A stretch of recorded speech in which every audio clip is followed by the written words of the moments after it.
Good evening, everyone. Let me call to order this meeting of the West Palm Beach City Commission. Today is Monday, July 6, 2026, and the time is 5 p.m. We will start this meeting off, as we do all of our meetings, with a moment of silence, please.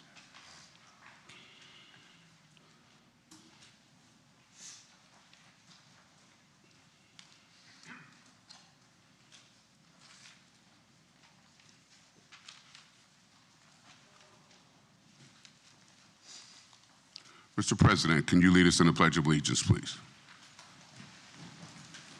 I pledge allegiance to the flag of the United States of America and to the republic for which it stands, one nation, under God, indivisible, with liberty and justice for all.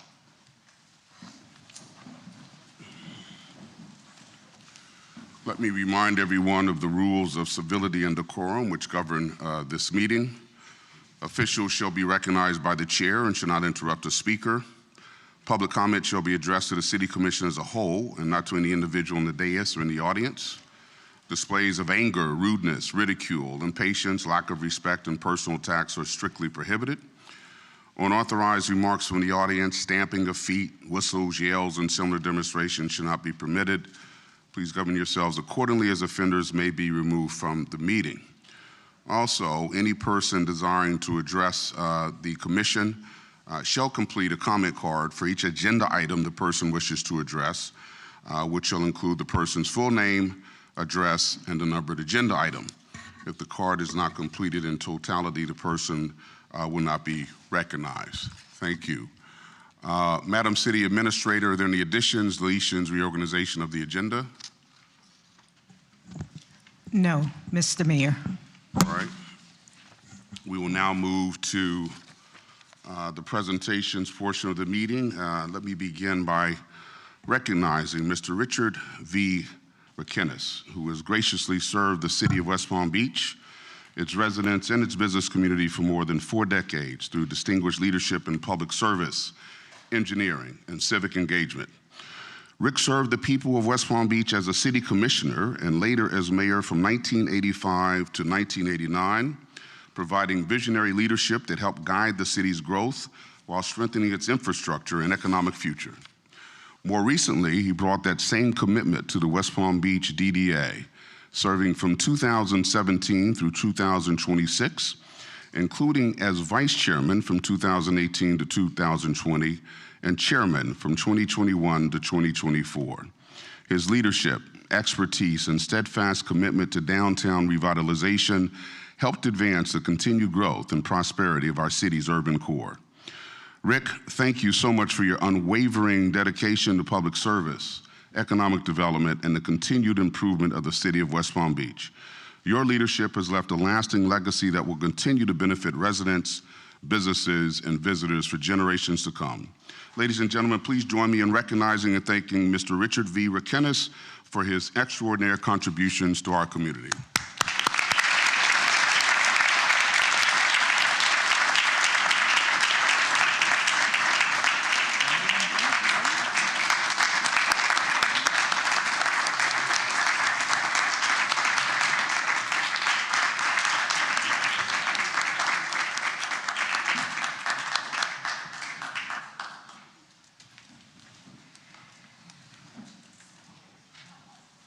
Framed and everything. Yeah.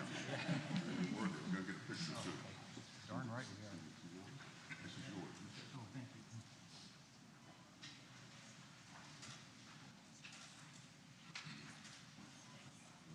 You'll say a few words? Yes, sir.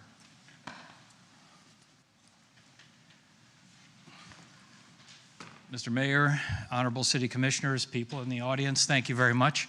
Be careful when you offer somebody a microphone. Listen, this has really been a lot of fun. I know, Mayor, you've heard me say this before, but I'm going to quote the great American philosopher, Jerry Garcia, saying, you know, sometimes the light is shining on me, other times I can barely see. Sometimes it occurs to me, what a long, strange trip it's been. And it has, although it's not over yet. I still don't know where I'm going, so it's all right. But listen, folks here in the audience, I just want to say the last 10 years serving on the DDA have been an absolute blast. My previous commitments also have been very satisfying, and I think we got some good things done. But the DDA is one of those things that sort of most of the time flies under the radar, and keeps, spends most of their time keeping the city clean, safe. If you like the murals on the private buildings, you're welcome, all of those things. And the festivals, Que Bucano, the street fairs, we are sort of small, flexible, and concentrating on the public realm and just making this being one of those things that makes this place a fun place to be. So, and it's been an absolute blast. We also have the ability to react when COVID happened. In restaurants were going to go out of business. We helped them stay in business by working with the city staff and the commissioners, the elected officials worked really hard to change the rules so that restaurants could also serve meals, in tented facilities on the street. Most of them stayed in business. Also, just a bunch of other things that we've done with Block by Block. So it's been a blast. I'm not going anywhere, but I want to thank you very much for the recognition, and thank you all, and thank you.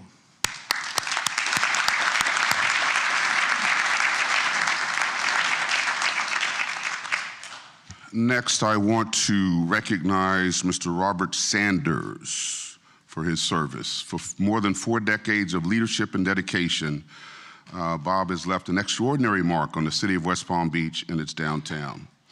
Throughout his career, Bob served the city of West Palm Beach as Deputy City Attorney, Deputy City Administrator, and City Administrator.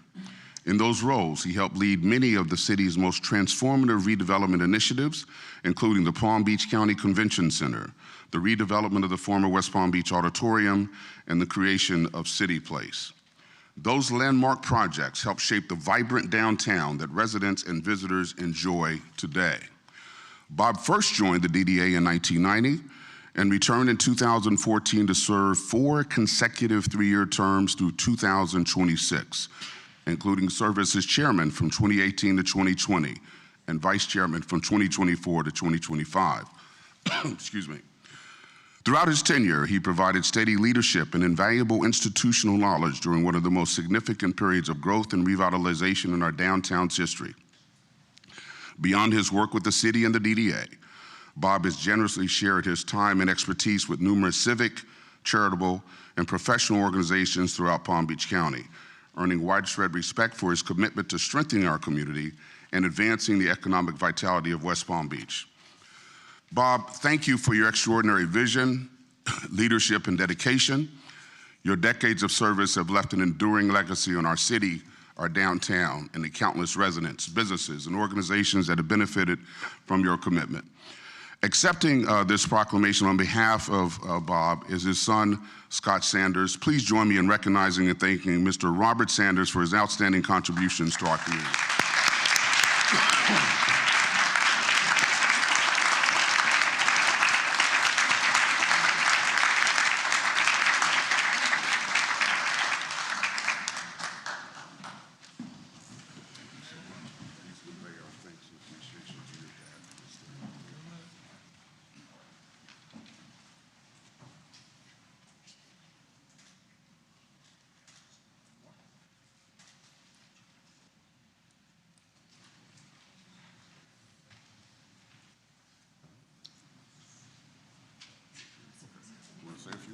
Yes, thank you.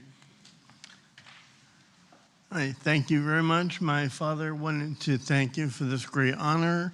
When we moved down here in 1980, City of West Palm became our wonderful home, and he just loved every time and everything he did for this with the city. And I thank you very much, and we all thank you. Thank you.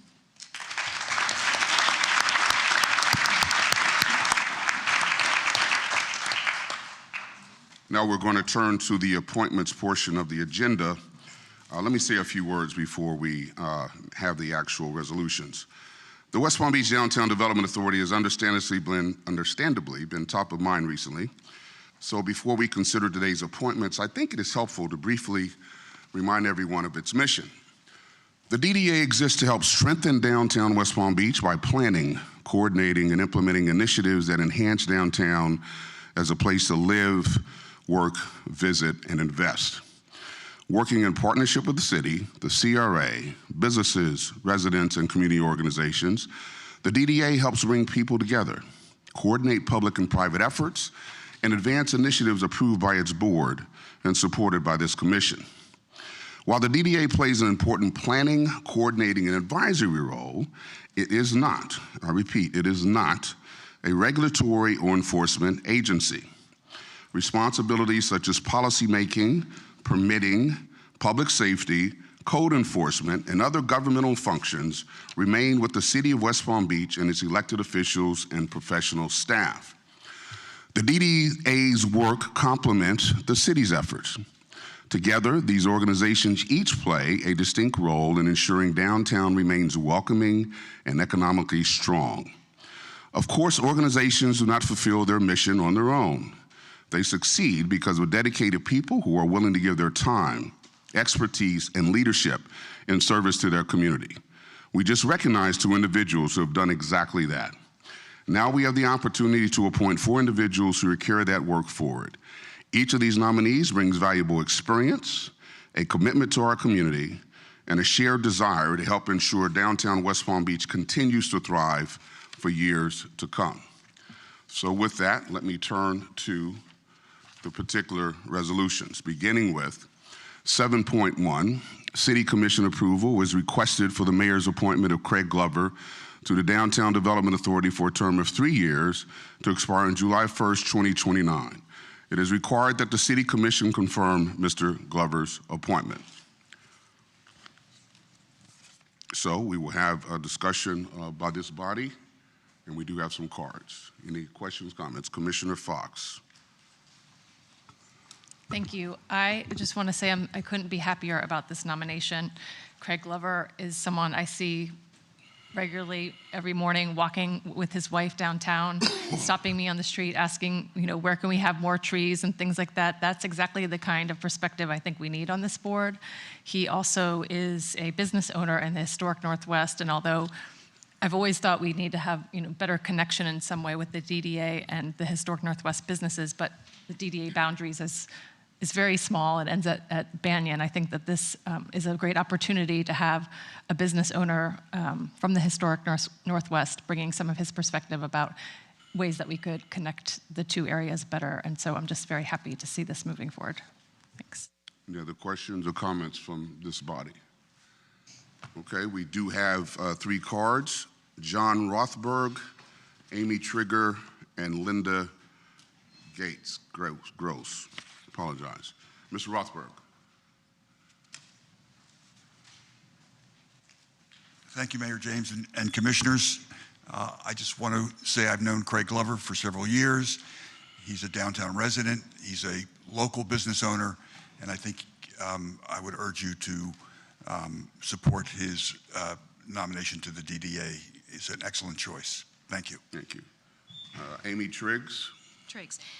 Good evening. Amy Triggs, 208 Monroe Drive. I don't think I really understood what the DDA was, and I suspect many residents don't either. According to the website, it's a 7-member board composed of downtown property owners, downtown business owners, and downtown residents.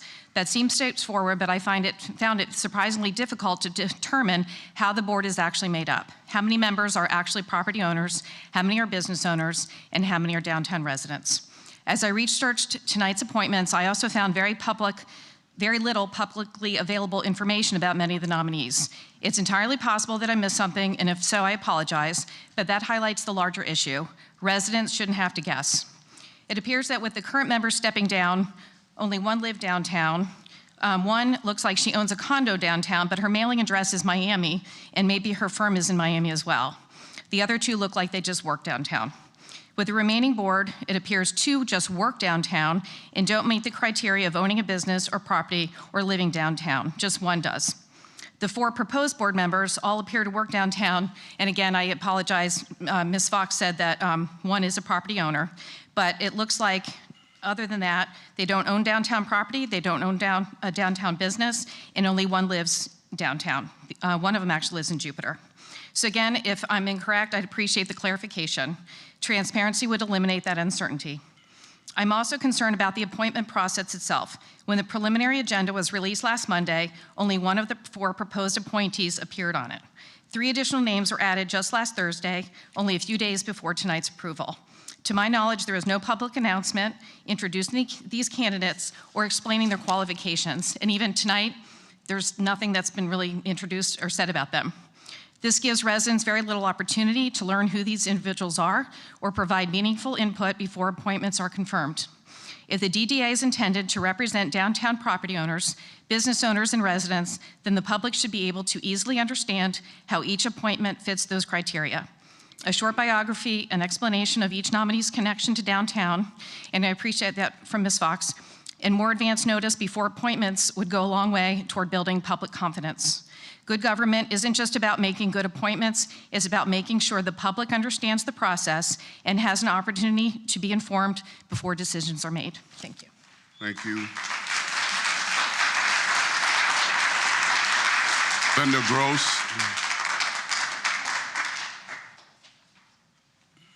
Good evening. I'm Linda Gross. I reside at 429 47th Street in Northwood Harbor. Good evening, Mayor and Commissioners. As we celebrate our nation's 250th year, it's worth remembering that our government was founded on a simple but powerful principle: government of the people, by the people, and for the people. That principle should guide us not only in Washington, but here in West Palm Beach. Tonight, I urge you to appoint residents to the Downtown Development Board who have demonstrated a long-term commitment to our community and who will represent the interests of the people who actually live here and care about its future long-term and how decisions made today will affect that future. There is a growing concern among residents that development interests are working to place more of their own representatives on advisory boards. Whether intended or not, that creates the appearance of a conflict and undermines public confidence. Boards function best when they include independent voices willing to ask difficult questions and weigh the long-term interests of the entire community. Downtown is changing rapidly. Growth is important, but so is preserving the character, livability, and quality of life that attracted so much of us here in the first place. Residents deserve meaningful representation in decisions that will shape our neighborhoods for decades to come. I respectfully ask you to appoint individuals whose primary loyalty is to the citizens of West Palm Beach, not to any developer, business interest, or political connection. Thank you for your time and your service to our city. Thank you very much. That's the last card. Any more discussion? Hearing none, I'll entertain a motion. Mayor, I move approval of your appointment of Craig Glover to the Downtown Development Authority for a term of 3 years to expire on July 1st, 2022, 27? 29. 28? 3 years, 26, 29, buddy. 29. 29. Sorry, it wasn't on here. 2029. Second. It's been moved and seconded. Discussion.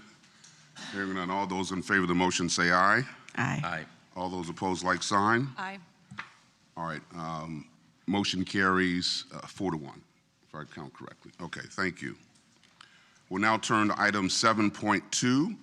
City Commission approval is requested for the mayor's reappointment of Darrell K. Houston to the Downtown Development Authority for a term of 3 years to expire on July 1st, 2029. It is required that the City Commission confirm Mr. Houston's reappointment. Any questions or comments from the dais? Commissioner Warren. Thank you, Mayor.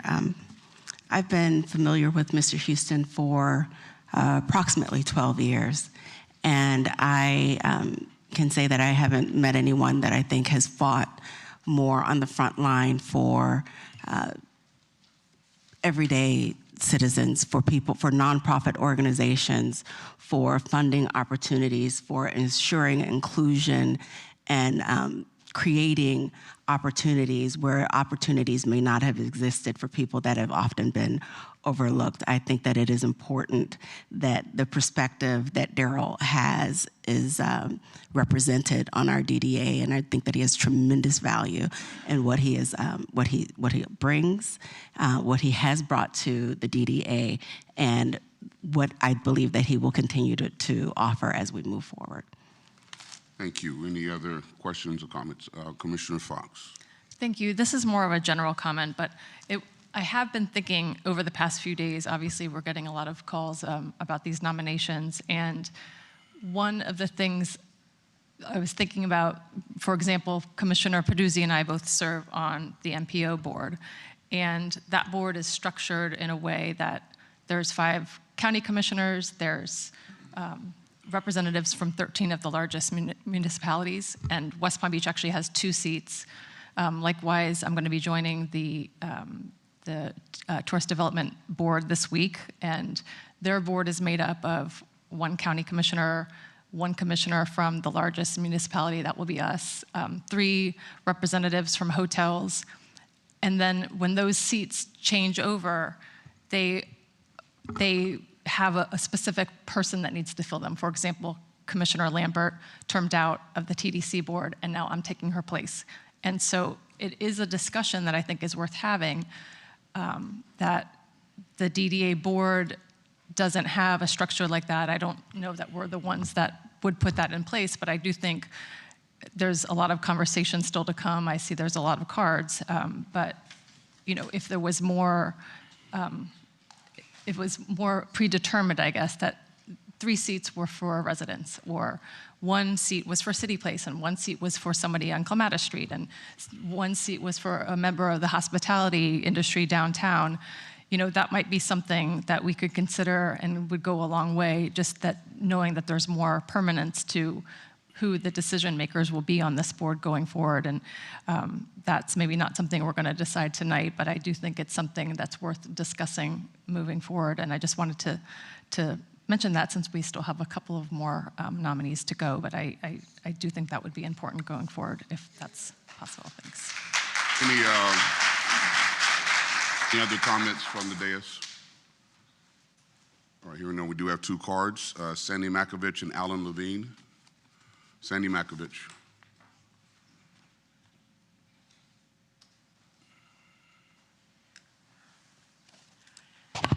Sandy Makovich, West Palm Beach, Florida. 7.2, City Commission approval is requested for the mayor's reappointment of Darrell K. Houston to the Downtown Development Authority for the term of 3 years to expire on July 1st, 2029. It is required that the City Commission confirm Mr. Houston's reappointment. Originating Department, Mayor's Office. Staff recommends motion. Approve Mayor's reappointment of Darrell K. Houston to the Downtown Development Authority for a term of 3 years to expire on July 1st, 2029. This is my favorite part. Background information.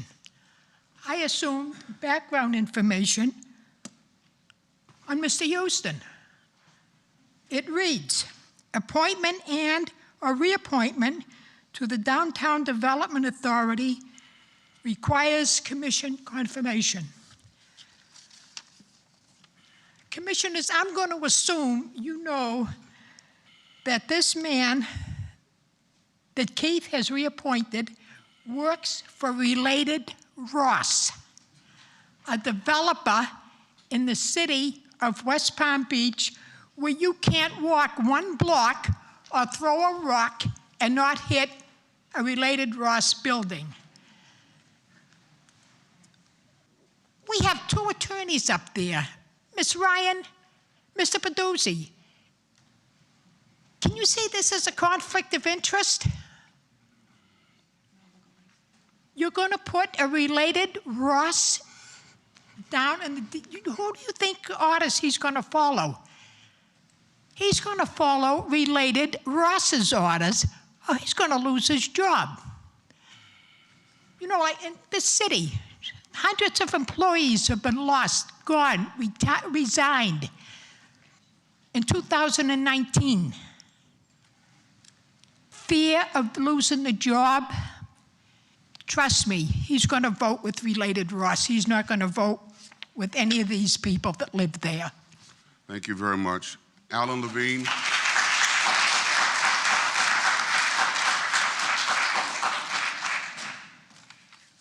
Good evening, all. A Downtown Development Authority Board with members who are heavily affiliated with one development interest is fundamentally unfair. Specifically, adding a second member with ties to Related creates the appearance that one corporate voice carries more influence than the residents and businesses who make up our community. I understand there may be political and business pressures surrounding these appointments. I hope your decision will be guided by your conscience and by what is best for the residents you were elected to serve. Public trust depends not only on fairness, but also on the appearance of fairness. When a board appears unbalanced by adding multiple representatives from the same firm, it undermines confidence in the decision it makes. As citizens, we ask to be governed by leaders who demonstrate integrity, wisdom, and commitment to public interest. I respectfully urge you to reject the addition of another Related affiliate and instead appoint a person that reflects the diverse voice of our entire community. Thank you very much.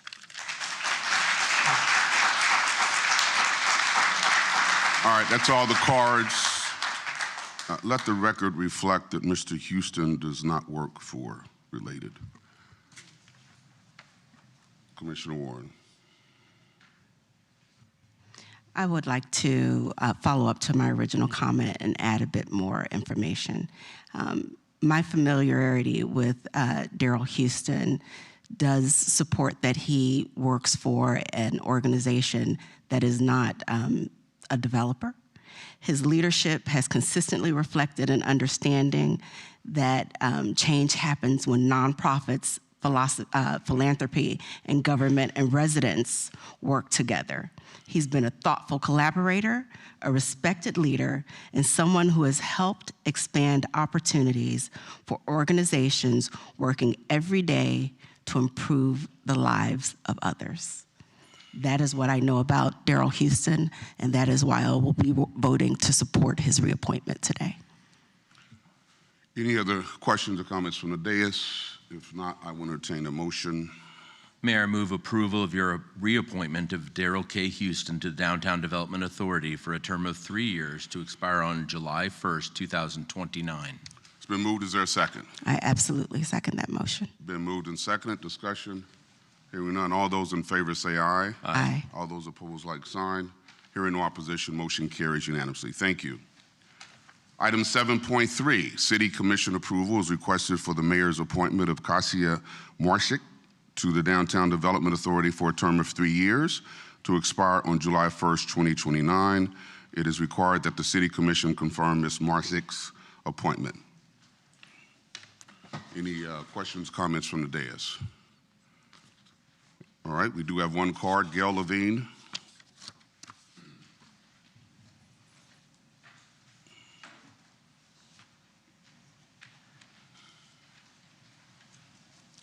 Hello, everyone.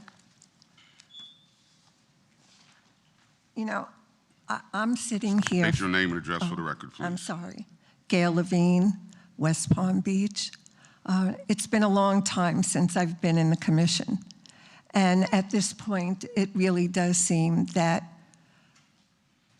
it's obvious that there is someone that's connected with Ross, and it just has not bubbled up to the surface.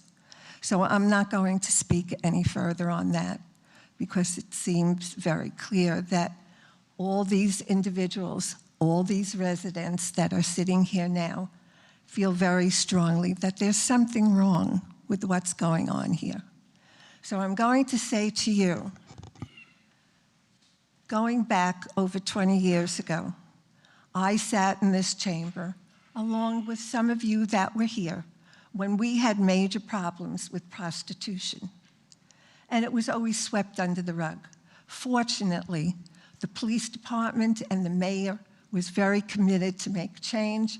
My husband and I developed an educational program for the court system. 4,200 individuals went through the program successfully. And together, the city, the residents, and those individuals committed to making this city better worked together and came to these commission meetings all the time. Do not give up.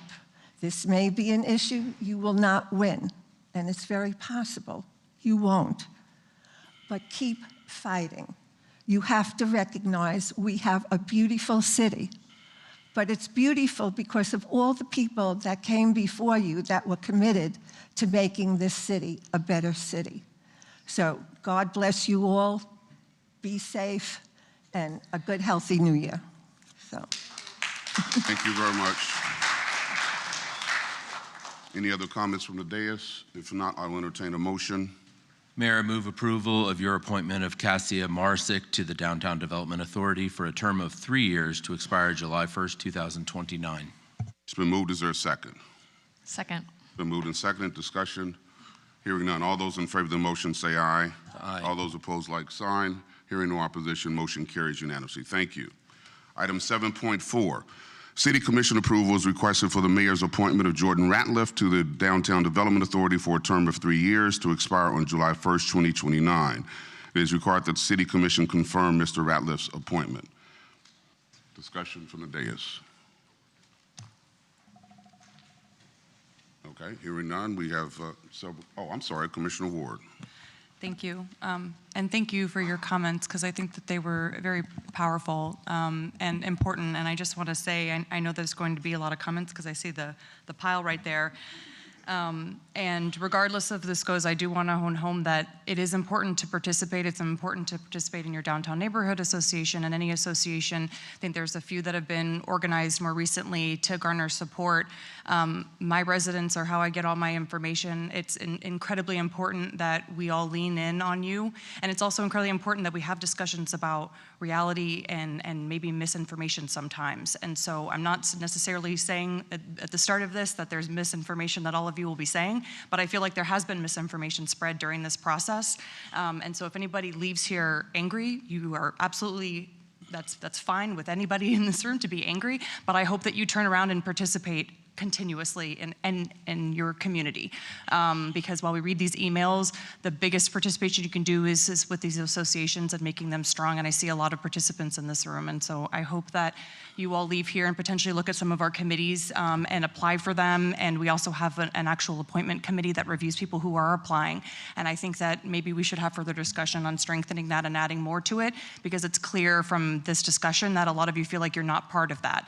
I sit on a few different boards, and I know from firsthand that there is discussion about the people that get appointed. There is review. To Commissioner Fox's point, CRAB is a perfect example of trying to get different aspects of either community representation, and a lawyer or an engineer and things like that.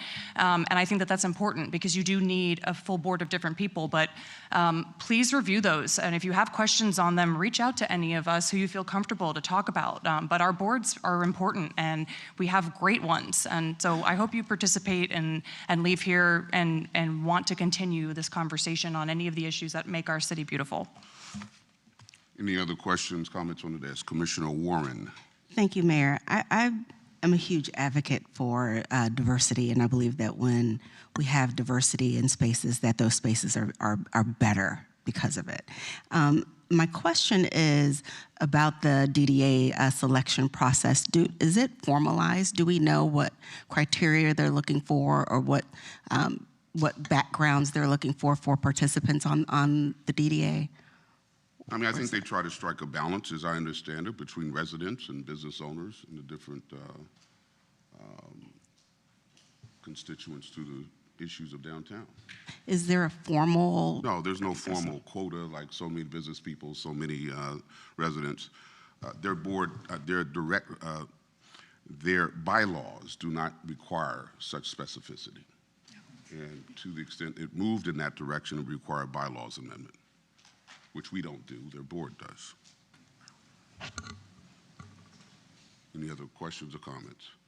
All right, we'll turn to the cards. We have several cards. I'll read out 4 names. Please start making your way toward the podium. Sandy Makovich, Sam Collier, Michael Branch, and Claudio Costa. Sandy Makovich. Sandy Makovich, West Palm Beach. This is another appointment by Keith, who obviously got his marching orders from related Ross, his buddy. Background information, same as the previous one I read off. Appointments and reappointments to the Downtown Development Authority require commission confirmation. This isn't going anywhere unless to get your okay, commissioners. We're aware of that. So let me give you a little background on Jordan. He is the Executive Vice President of Development for Related Ross, and he oversees West Palm Beach projects. We don't want this man on the DDA. Keith James, did you get a reward for putting this man's name on this confirmation thing? Any kickbacks or anything? Job promise when your term is up as mayor? Nothing? Commissioners, please, please, do not affirm this man. Don't do it. He's a lame duck. You know he's not going anywhere. His time is up, thanks be to God. And we'll have a decent mayor in here. His name is Greg Weiss. You're not going to screw with this man. Please vote no on this. He's a vice president of Related Ross. Thank you very much. You're very welcome, Keith. Sam Collier. Thank you for allowing me to speak, and thank you each of you for your service.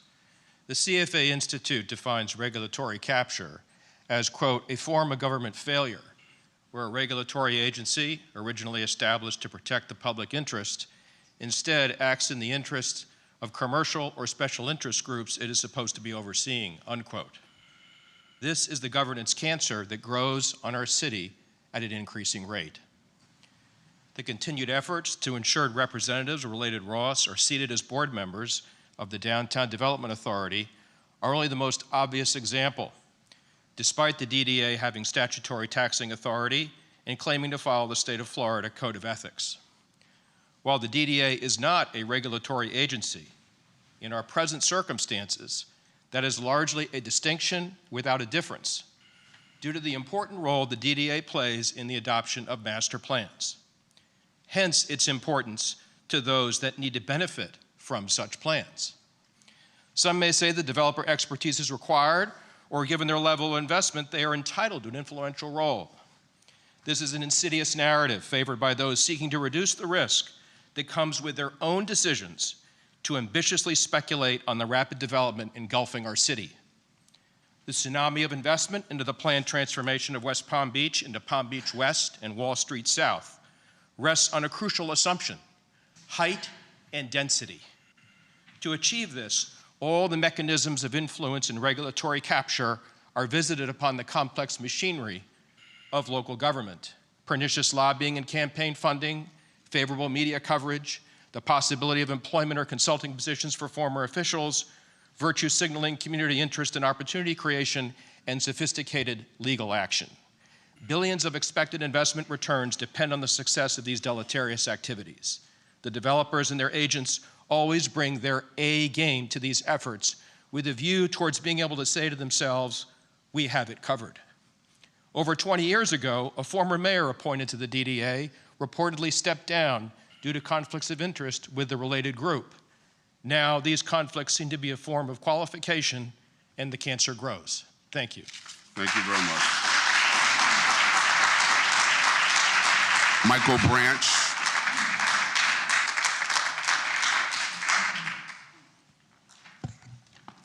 Good evening, Mr. Mayor, and good evening, everyone here. Thank you for having me. I'm not here to ask for anything. State your name for the record, please. I'm sorry? You state your name for the record. Oh, I'm sorry. Michael Branch. I live in downtown. I've lived here for 12 years, much of that being in downtown, and the West Palm Beach that I know today is not what I saw when I moved here. And I want to say thank you for your commitment. This town has never looked brighter. Neither has its future. And I want to recognize you for some specific accomplishments that I think are worth noting for the group of people here today. The investment in transportation infrastructure with regards to mobility, bicycle infrastructure, safer streets, more shade. I am so grateful for that. This city has never looked more beautiful. It has never been easier to get around. People are often talking about congestion worries. I've had my truck for 2 years and put 10,000 miles on it. So it's easy to walk and get around this city, and I'm really grateful for that. The beautification and redevelopment. City Place is not what it used to be, but thank God.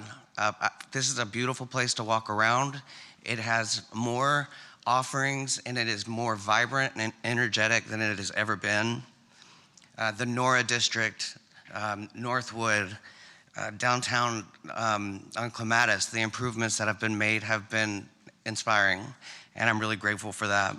Affordable housing is another thing worth talking about.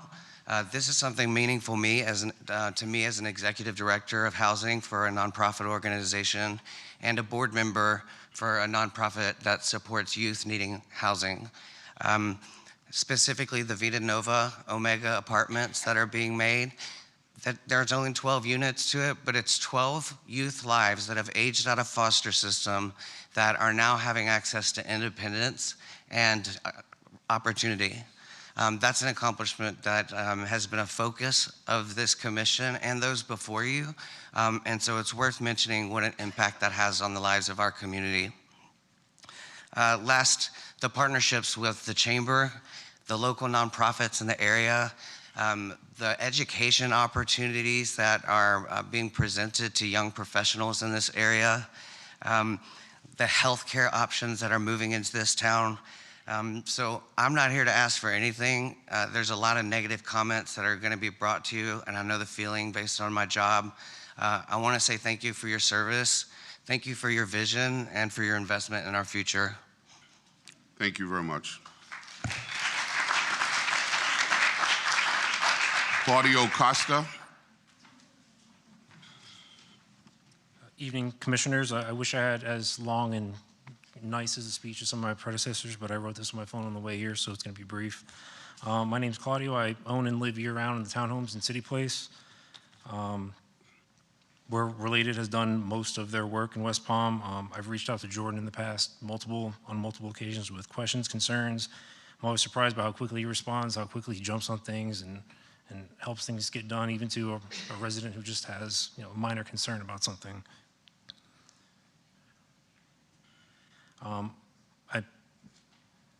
I regularly see him downtown when I walk my dog every day. I see him on a regular basis.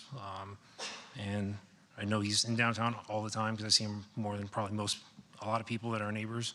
I think he would make a great addition to the DDA and hope the commission confirms his appointment. Thank you. Thank you very much. All right.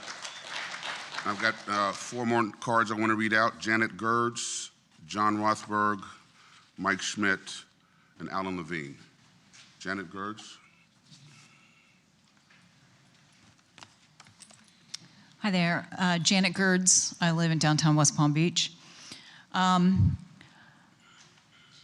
So I attend the DDA meetings, and when this came up, I thought, I need to dig deeper and to see what the mission is of the DDA. What is the stated mission? And that mission is to promote and enhance a vibrant downtown West Palm Beach for all. That all is really important. So this is a worthy goal and one that I feel the current DDA board strives for. As someone who has 30 years of experience understanding what motivates people, I can tell you the current members of the board can achieve and further the goal.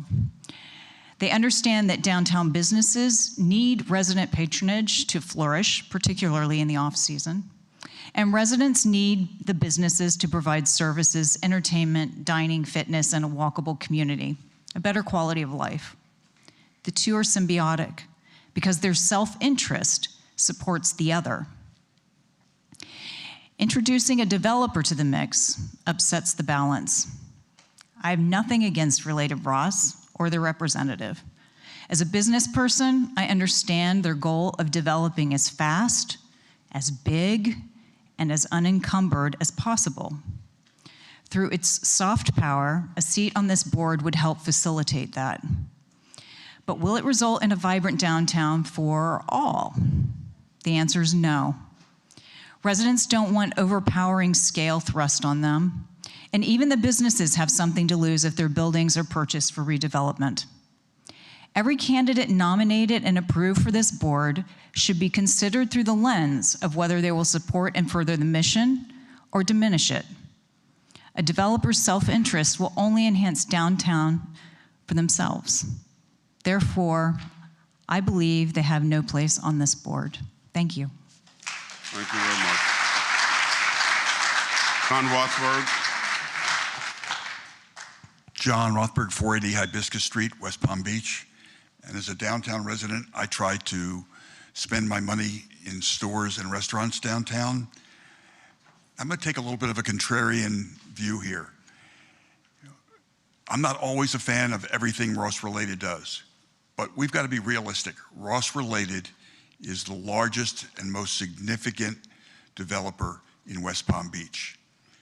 I think it's important to have a representative from the development community, whether it be Ross Related or another, as well as the hospitality community.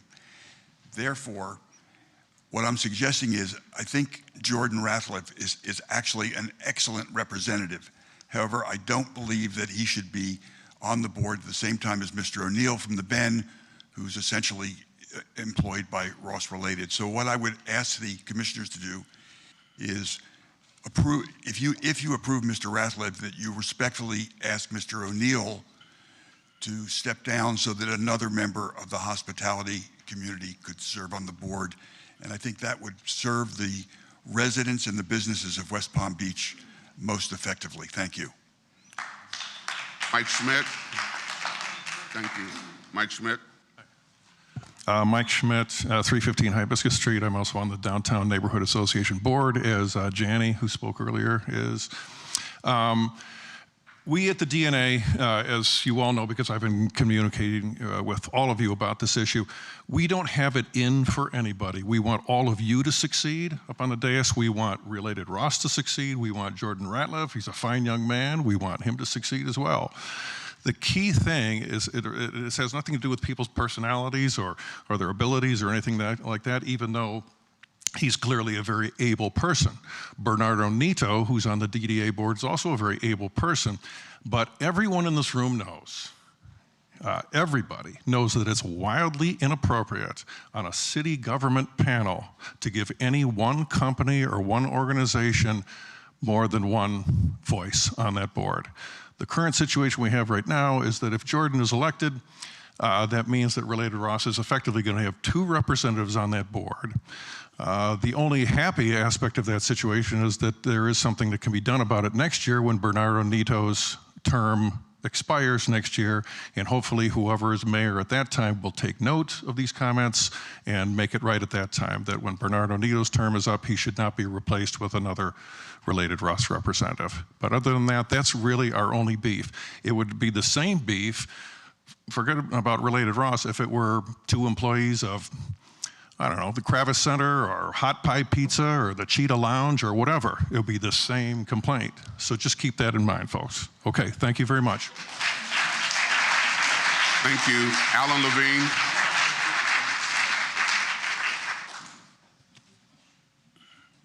Alan Levine. Okay. 4 more names: Harriet Janish, Shatima Fowler, Greg Abbott, and Susan Landau. Harriet Janish. Harriet Janish.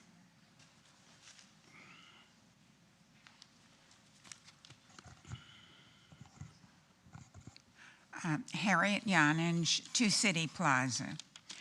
I'm here to urge you to decline the appointment of Jordan Rathrew to the DDA board. Developers exist to build and grow their bottom line. That's their job. But that is not the same job as protecting the quality of life of the residents who live with the consequences of that development long after the ribbon cutting. Mr. Rathlev is an employee of the largest developer operating in our downtown, and he is also a campaign contributor to elected officials in this county. The DDA's mission is to promote a vibrant downtown for everyone, not just for the companies that can afford a seat at the table. It funds programs and projects that go beyond basic city services, specifically to improve quality of life for the people that live here. That's why the structure matters. Of 7 board seats, a majority, 4 seats, should be held by residents who actually live downtown, who understand what the community needs, and who feel the day-to-day reality of living here. Downtown residents already pay 4.5% of our property taxes directly to the DDA. We are the ones funding this board. We should be the ones represented on it. I also want to point out that the DDA has 1 board member who is an employee of the same major developer, the manager of the Ben Hotel, which that company recently acquired. His first obligation, understandably, is to the company that signs his paycheck. Adding Mr. Rathlow would give that single developer a 2nd seat on a 7-member board. Neither of these 2 men lives in the DDA district. They qualify only because their office happens to be located there. That's a technicality, not a genuine stake in this neighborhood, and it should not substitute for actual residency. Board seats should go to the certified residents who live here, not to corporate employees who qualify a technicality and answer first and foremost to their employer's bottom line. I respectfully ask you to decline this appointment and instead prioritize resident representation on the DDA. Thank you. Thank you very much. Fatima Fowler. Good evening, Mayor and Commissioners. My name is Fatima Fowler, and I live at 201 South Narcissus Avenue. And I serve as the president of the Downtown Neighborhood Association. So first I want to acknowledge that I love the new nominees. There's a resident in there, so thank you, Mayor, for listening and putting another resident on the board. But commissioners, as you consider this appointment coming up, I want to just voice why we're objecting, because I feel like there's a lot of misguidance. Like a lot of people are thinking, oh, the people really don't understand what the DDA does. And it's been suggested that several times, last time I spoke here and even now. So we understand that the DDA does not approve or deny private development projects. Our concern is about governance. The DDA plays an important role in shaping the downtown through decisions about cleanliness, beautification, security, transportation, streetscape improvements, marketing, events, and how millions of dollars of our taxpayer revenue money is being invested. And that responsibility carries a high level of public trust. So the DDA is not just a general advisory board. It oversees money collected from a defined group of taxpayers, and therefore we, the taxpayers, deserve confidence in the governance. So, and the second is, the board composition.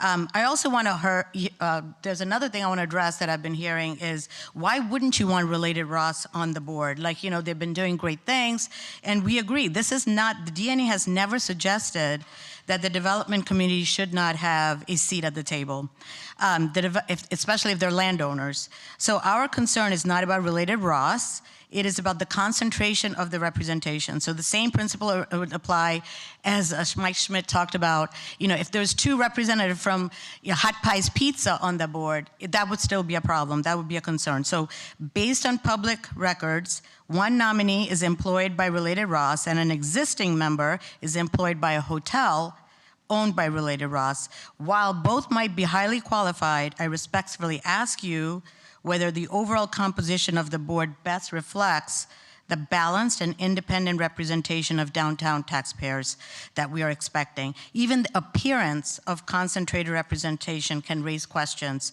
about balance and public confidence in the decision-making process that goes on. So as a result, please vote no on this nomination. Thank you. Thank you very much. Greg Abbott. Greg Abbott. Greg Abbott.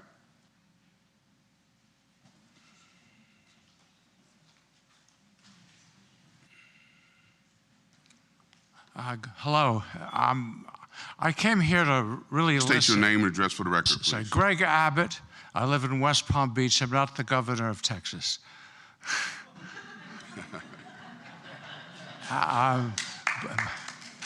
But I came here to listen, but some friends of mine urged me to speak. I don't know why.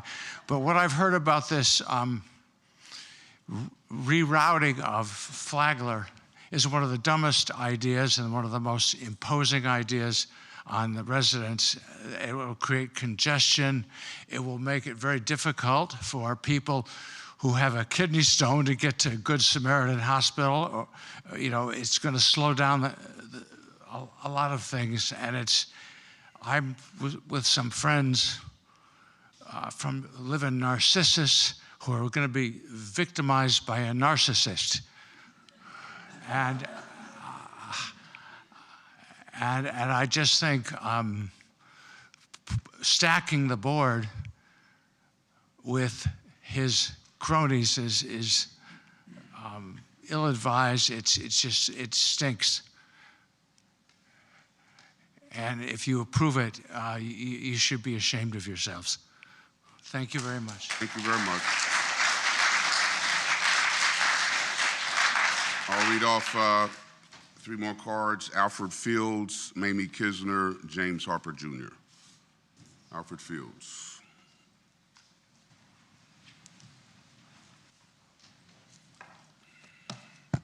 Good evening. Alfred Fields, West Palm Beach resident for many, many years, Palm Beach County lifetime member, born and raised.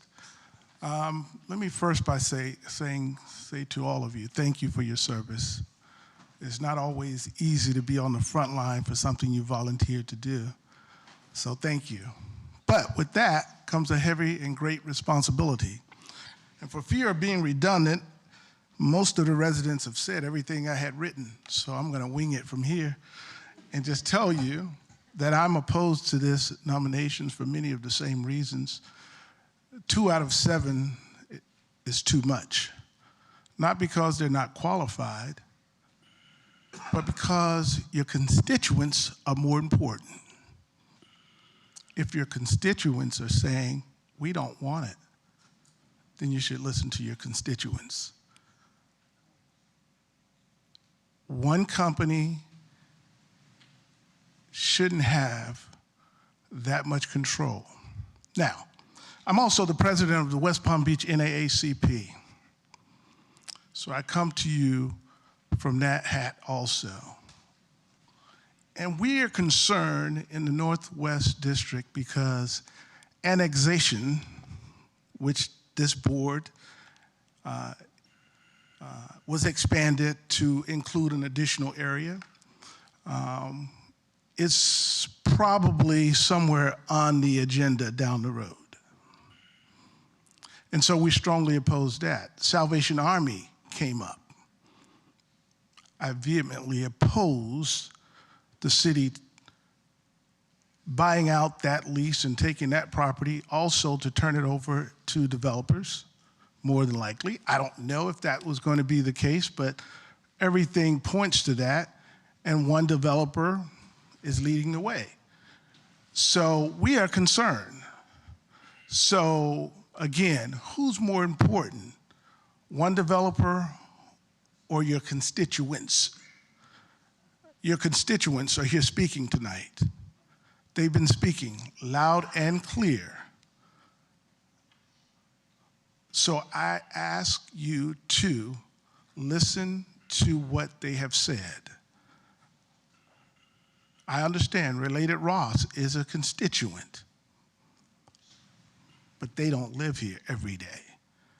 They don't raise their kids here every day. They don't take care of their grandparents every day.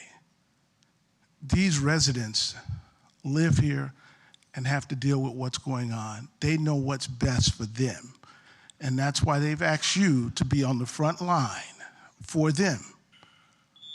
Thank you very much. Mamie Kisner. Good evening. My name is Mamie Kistner, and I have been in this community 31 years.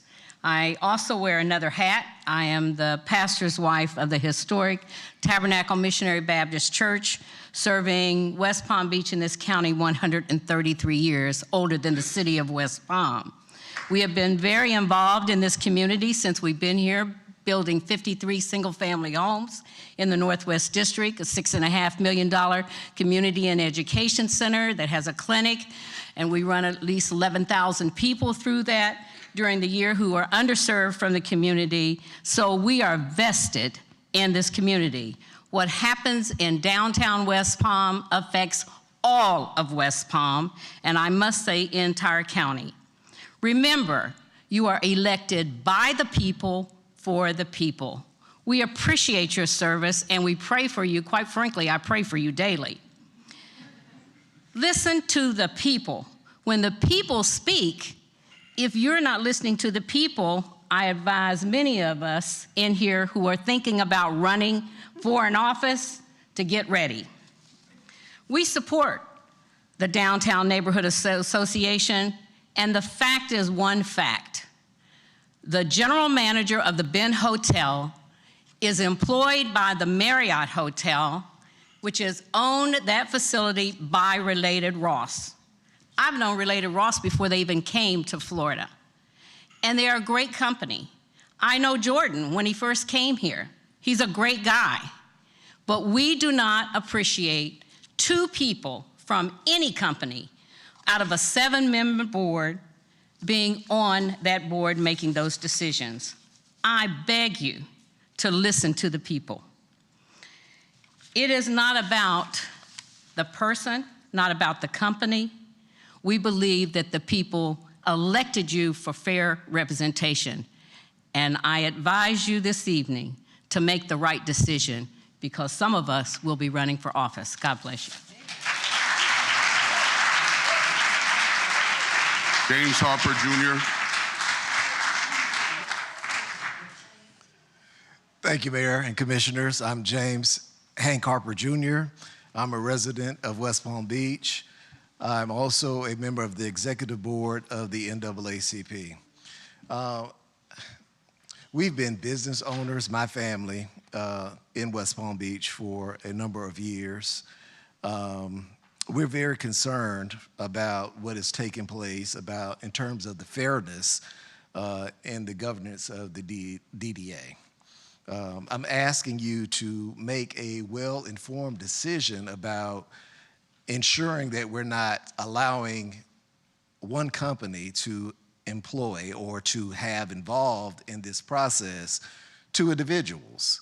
We have to be mindful of what we're doing in our community and making sure that there is fairness in all that we're doing in terms of governance. And so that I ask that you all carefully consider and make a wise decision about your appointment, because you have a host of young people and community watching. that are very concerned. I am from a pioneering family here in this community. I'm not here overnight. We're born, raised. Billy Gildersleeve is my great-great-grandmother who was a pioneer of this community. So every decision that takes place in West Palm Beach is very important to me and to my nieces and my nephew, who are also residents and active members of this community. So I'm asking you all to be very wise in the decision that you're making about stacking this board with more than one individual. Thank you for your time and your consideration in making a well-informed decision. Thank you. Thank you. We do have cards from several individuals who did not want to speak but wanted their comments read into the record. Paco Gill, 200 Edgewood Drive. I support Jordan as a member of the community who cares deeply about the city. He understands the complexity of the city. Great supporter of local businesses. Lisa Selby, I do not want Jordan Ratliff on the board of the DDA. Simon Fascione, as a resident and business owner who lives and works in City Place, I am delighted and proud of the commitment to safety, community, and thoughtful measured growth which Jordan Ratliff represents and is committed to. I am excited to see more of this commitment to community. Alexander Galasso, as a resident of the Laurel, I have seen tremendous progress in the safety and health-oriented nature of the city. Jordan Ratliff has been instrumental in providing the infrastructure for myself and my neighbors to live in this amazing city and continue to enjoy the amazing development of our community. Susan Landereau, I object to the appointment of Jordan to the DDA board. I'm concerned about the related group's influence over our downtown area. So those are all the cards. That's all the comments. I called your name out, and you didn't come up. But come up now. I did. He spoke on somebody else. All right, I called your name out. Good evening. Good evening again, Alan Levine, South End. For the record, I respectfully urge you to reject the second related affiliate and instead appoint a person that reflects the diverse voices of our entire community. Frankly, I don't think you have the nerve to say no to Stephen Ross. It's as simple as that. You're all committed, I could tell. You're going to say yes. I'm just wasting my time, but I do have 3 minutes. I hope that you'll recognize tonight that your decision, your potential decision, will bother your conscience and perhaps cause you not to have a restful night because you're going against all of the residents from downtown. When I was involved down here, it was all business trying to get built up. Today, it's all residents supporting the businesses, and you're turning your back on residents, which doesn't surprise me. You represent neighborhoods with residents, but you really lean towards Stephen Ross. And I won't take any more of your time. Do as you please. Thank you very much. Any other questions or comments from the dais? Commissioner Ward. I have quite a few. Commissioner Fox. I heard listen, and I think that personally I have been listening and having conversations and pushing back a little bit on some of the things in the conversations that I've had with people. Listening is different than being essentially told to do as you're told. And that's what I continue to hear is I'm a resident, I feel this way, do as you're told. It may not be all of your intent, but it certainly seems like a vast group is essentially saying, we feel this way, do as you're told. You can have a conversation with me, you can meet with me, you can talk about things. I'm up here and I have my own opinions on things. And if you're going to run someone and someone's gonna run, fantastic. I want that. I want you to be engaged. Run against me, run against any of us. We have sat up here and said that before. That's the only way that this works, is that people get involved and run and participate. How it doesn't work is misinformation and essentially putting us in a corner to say, of course you're going to say yes, of course you're scared. I make decisions based upon my own thoughts and my own processes. Just like I don't think that there's a conflict between Bernardo, who works for the Marriott, not for Related Ross. Do I think it's a good idea that he step down and we hire somebody or we appoint someone else from the hospitality group? Absolutely. I think hospitality is a very important aspect on the DDA, and even speaking with the DDA representatives, she actually said that she likes Bernardo and thinks he's a great board member. But if that's the will that moves this forward so that we don't feel like there is an unbalance, then I'm happy to make that motion and move forward with this. But I'm not going to be pushed into a corner on something where I actually think Jordan would be a fantastic member there. I don't think pushing someone to a side because you're upset about other things is the way to go. They're part of this community. They developed a lot in this community. I want people to feel inclusive, and I think he would be a good aspect on that. More importantly, the DDA director thinks so too, and I hold her in very high regard. So I think I've rambled on enough for right now. Commissioner, somebody else. Okay, Commissioner Sylvester. There's a couple of things I have to take issue with. First of all, I'm here because I want to be here. I was born and raised. I love West Palm. I'm not paid for by anybody. I'm rotating 3 suits. That's all I could afford right now. I'm here because I want to be here, and I do take issue with that. I take issue with a couple of other things. I know Mr. Ratliff, his family, he resides in our district. He raises his kids here. He is a vested interest, a vested member of this community. That's what I see with him. And when I read his resume, when I was reviewing everything, I mean, he's a man of character, and he's been on a lot of boards, and he's supported a lot of boards. The issue is related, and that's what it all comes down to, that 2 are on the board.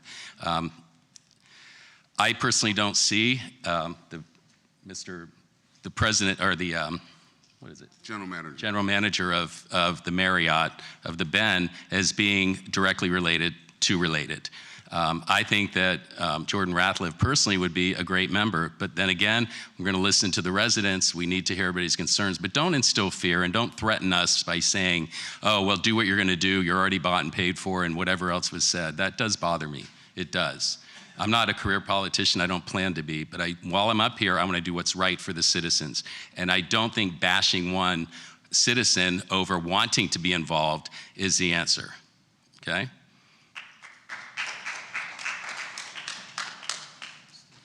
Is that your hand up, sir? Oh, President Peduzzi. Thank you. I concur 100% with the words spoken by my colleagues, Commissioners Ward and Sylvester. I can't say it probably better myself, but what I will add to that is that I came into this with an open mind. I do know Jordan. I do know that he's a man of character. I do know that he's probably as capable, if not more capable, than any member that we've ever appointed to a board like that, or any nominee that's ever been made. I looked at what the DDA does. They primarily are involved in making sure the streets are clean, that they're safe, and then there's a marketing aspect. Mr. Ratliff, if confirmed today, will have absolutely no oversight on the approval of development projects. Likewise, I looked at his employment with the Related Corporation, and I looked at Bernardo Netto and what was his relationship to Related. And what I found out was that Bernardo Netto was appointed to this board long before there was any connection to Related. So there was no intention to give Related a seat at the table when Bernardo Netto was appointed to this board. And I also asked the questions of the staff that made this recommendation, what's his employment status? And it is very clear he is not a Related Ross employee. He is an employee of a hotel. He's a Marriott employee. Do I agree that it would probably be better to have another member of the hospitality industry in that seat than someone who works for a facility that is owned by a developer? Probably. He'll be potentially up for renomination in a year or so from now, and maybe he won't even be on the board at that point. But if you look at Jordan Rathlev's, the nomination, that he's well qualified, there's nothing that I see that would legally prevent him from serving. I believe that the board, as I said before, needs to be reflective of the citizens and businesses that it represents. I do believe there needs to be residents on this board. I do believe that there needs to be business owners on the board, and I don't believe that developers should be precluded from being on this board. And for that reason, I'm going to support his nomination, but I do also concur with the comments made by my colleagues, and thank you. Any other comments from this? Commissioner Fox. Thank you. Thank you all for coming tonight. I want to just comment on a few things that I heard to just set the record straight. For one, the Salvation Army property that is in the historic Northwest, there was conversation about whether or not the city would purchase it. This board has continued to say since at least November, when we had a workshop about it, that we have no interest in moving forward with that. If so, we would want to have extensive community outreach to consider it as a board before any purchase was made. I just want to continue to go on record that that is not a project that is happening. We are not purchasing the Salvation Army. The next thing I wanted to set the record straight, that the DDA does not adopt the master plan. There was one comment from someone, and I think some of the confusion maybe that I've heard over the past couple of weeks is that we have two boards that sound very similar. One is called the DDA, which is the one we're talking about tonight. Another one is called the DAC, the Downtown Action Committee. And so the Downtown Action Committee is actually the committee that is voting for the master plan. And I think a lot of you probably are here because of your concerns about the downtown master plan. And I would encourage you to go to the DAC meeting, which is this Wednesday, July 8th at 9 a.m. They are voting on the DMP at that meeting. That is a completely different board. That board does deal with development and all the things that I think feel like I've heard a lot of concerns about tonight. What the DDA does is cleaning and working on landscaping and marketing. This is related is probably the biggest stakeholder that we have in this whole area, and whether or not you agree with the things that they do, even if they did not build one other thing, the board, they have more at stake than anyone else to make sure that our downtown is successful, because if it's not clean and if it's not safe and people don't come, there's no one that will be impacted more than related. So to think anything other than that they would be looking out for our best interest on this board, I think is maybe missing the point. But I also wanted to just ask, I know that there's one person in the front row who sent an application last week for the DDA board after we already had these appointments, but I didn't see any other applications of anyone in this room. And so I would, like my colleague mentioned earlier, encourage you all to submit applications. That is how these boards are decided. They can't be appointing people that haven't applied. So I would encourage that for the next time. And then I guess finally, I just want to say that if you've ever called my office because you had a broken paver in City Place, or an issue with lighting, or an issue with speeding, or many other things, the person I've called about all of those items is Jordan. Jordan is the one that is my partner in everything that happens on that side of the city. If you call me about something that happens on Clematis Street, I'm going to call Tanika from the DDA. And if you have an issue on an event or parking, maybe you're at Stash or the Ben, and I work very closely with those groups for hospitality-related things, and they all have a completely different perspective of what happens downtown. I think what happens at the Ben is not anything close to what's happening in City Place. These are very different issues. I think probably for the entire 6 years I've been on this board, at least once a day somebody asks me why Clematis Street can't be more like City Place. And there's a lot of reasons, but one of the reasons is because we don't all work together that well. Partners have to get together and know what everyone's doing. And this is a perfect example of how that could happen. And I think, I hear everything that you're saying, and I appreciate all of your comments, and I couldn't agree more that this timing is horrible. This is like the worst possible time that we should be appointing someone from Related with all the things that have been going on in the past few months. But this Jordan is not Related. He's one person that wants to help our community, and he's one person that's already helping our community. And so for him to just know more about what is going on and so that there can be more synergy, I don't see the issue, and I'm actually looking forward to it. But I want you to know I've heard everything you said, and I appreciate you all for being here. Commissioner Warren. Thank you, Mayor. Although I think some comments were meant to be offensive, I'm not offended. I think that residents' voices matter, and I've heard the things that people have said, and it's important that everyone take the opportunity to come down and weigh in on issues that matter the most to them. So I respect your positions. And I know I've dealt with Mr. Ratliff on many occasions over the past several years. And I think that he has a lot that he would be able to offer to the city and to the DDA. I would like to say that there are some reasons that I pause. And my pause is when I'm listening to the lack of specificity in the bylaws.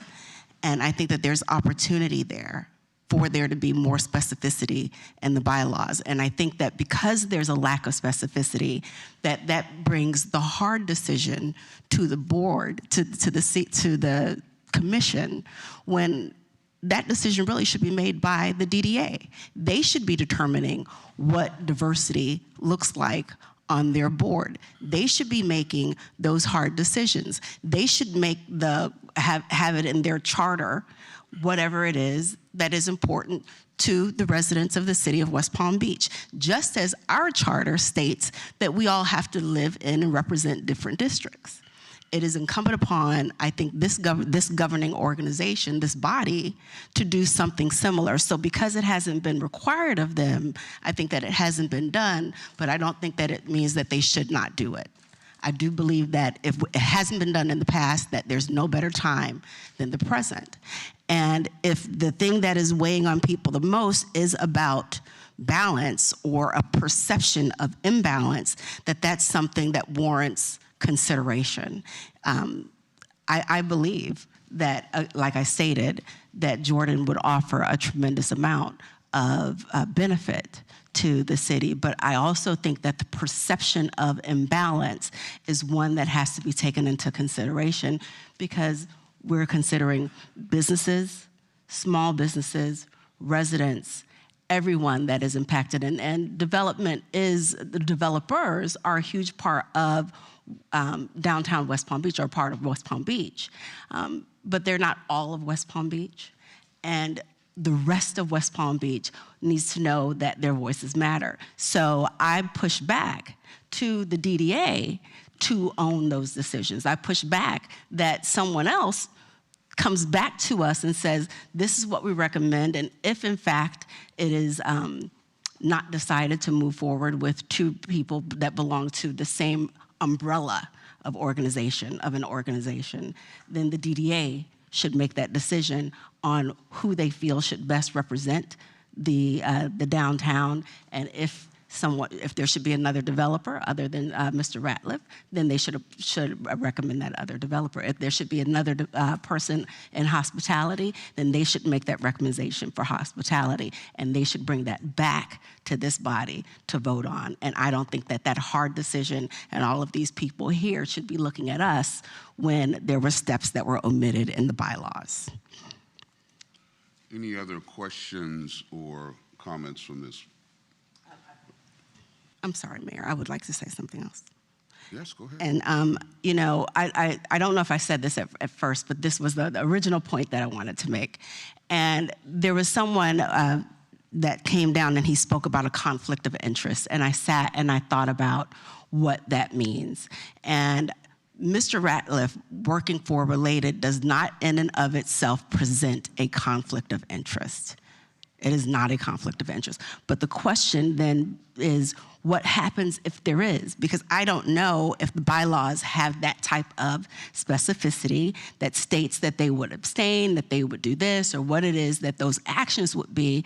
And it's not my responsibility to define that. I think that someone else has to define that and bring that to us so that we can vote appropriately, so that everyone in the room can feel comfortable with the decision that's made. And so I don't know who handles this from this point, but I do believe that the onus and the ownership belongs, that there's another step before we make this final decision. The DDA has their own board, they have their own counsel, and they take the advice of their counsel. So, do you want to weigh in? Just to say that, you know, it's a board just like you're a board, and the same rules of conflict that apply to this body would apply to that body, and they would get the same type of counsel that you do when you have a question as to whether or not do you have a voting conflict or not, and he would have to hear any of the members if they thought they might have a conflict would work that out, and it's the voting person's conflict, and they get to decide that and then file the appropriate paperwork. That's all. All right. Commissioner Ward. Attorney Rothenberg, are we allowed to make a motion to terminate an appointment if someone who's already appointed on a board? And so now that you've asked that, this is actually a board that was created by the legislature, is in your charter as a charter provision because it's a legislatively created body. The only way that a termination can happen is for a series of things, including neglect of duty, incompetence, unfitness to perform, things of that nature, and there's a process that the Legislative Act and our charter imposes to do that. So to short answer your question is no, it wouldn't be proper to do it at this juncture if in fact you had the criteria that was necessary to do that. President Peduzzi. I just wanted to, I forgot to talk about the conflict of interest. That's what I've heard from multiple residents who've contacted me to talk to me, is that there's a conflict of interest. I think you need to take a step back and say, okay, Related does have an interest, as does every resident, as does every business, every entity that is served by the DDA has an interest, okay? But that doesn't, just because you have an interest doesn't mean that there's a conflict, okay? You have an interest in making sure that the streets are clean, the streets are safe, that marketing's done appropriately, that your interests are moved forward appropriately by that entity. But it doesn't automatically mean because you as a resident lives there, so therefore you have a conflict of interest because you do have an interest in the outcome. Just because you have an interest in the outcome doesn't mean it's automatically a conflict. And Related obviously has an interest in the outcome. So do the restaurants, so do the other businesses, and so do the residents. And so that's just one thing that I wanted to say, is that certainly he has an interest and Related has an interest in the outcome, but that doesn't necessarily mean that because they have an interest, it's a conflict. Thank you. Any other comments? If not, I will entertain a motion. Mayor, I move approval of your appointment of Jordan Rathlev to the Downtown Development Authority for a term of 3 years to expire on July 1st, 2029. It's been moved. Is there a second? Second. It's been moved and seconded. Discussion? Hearing none. All those in favor of the motion say aye. Aye. All those opposed, like sign. Aye. Motion carries 4-1. Thank you. All right, now we'll turn to the consent. No, what?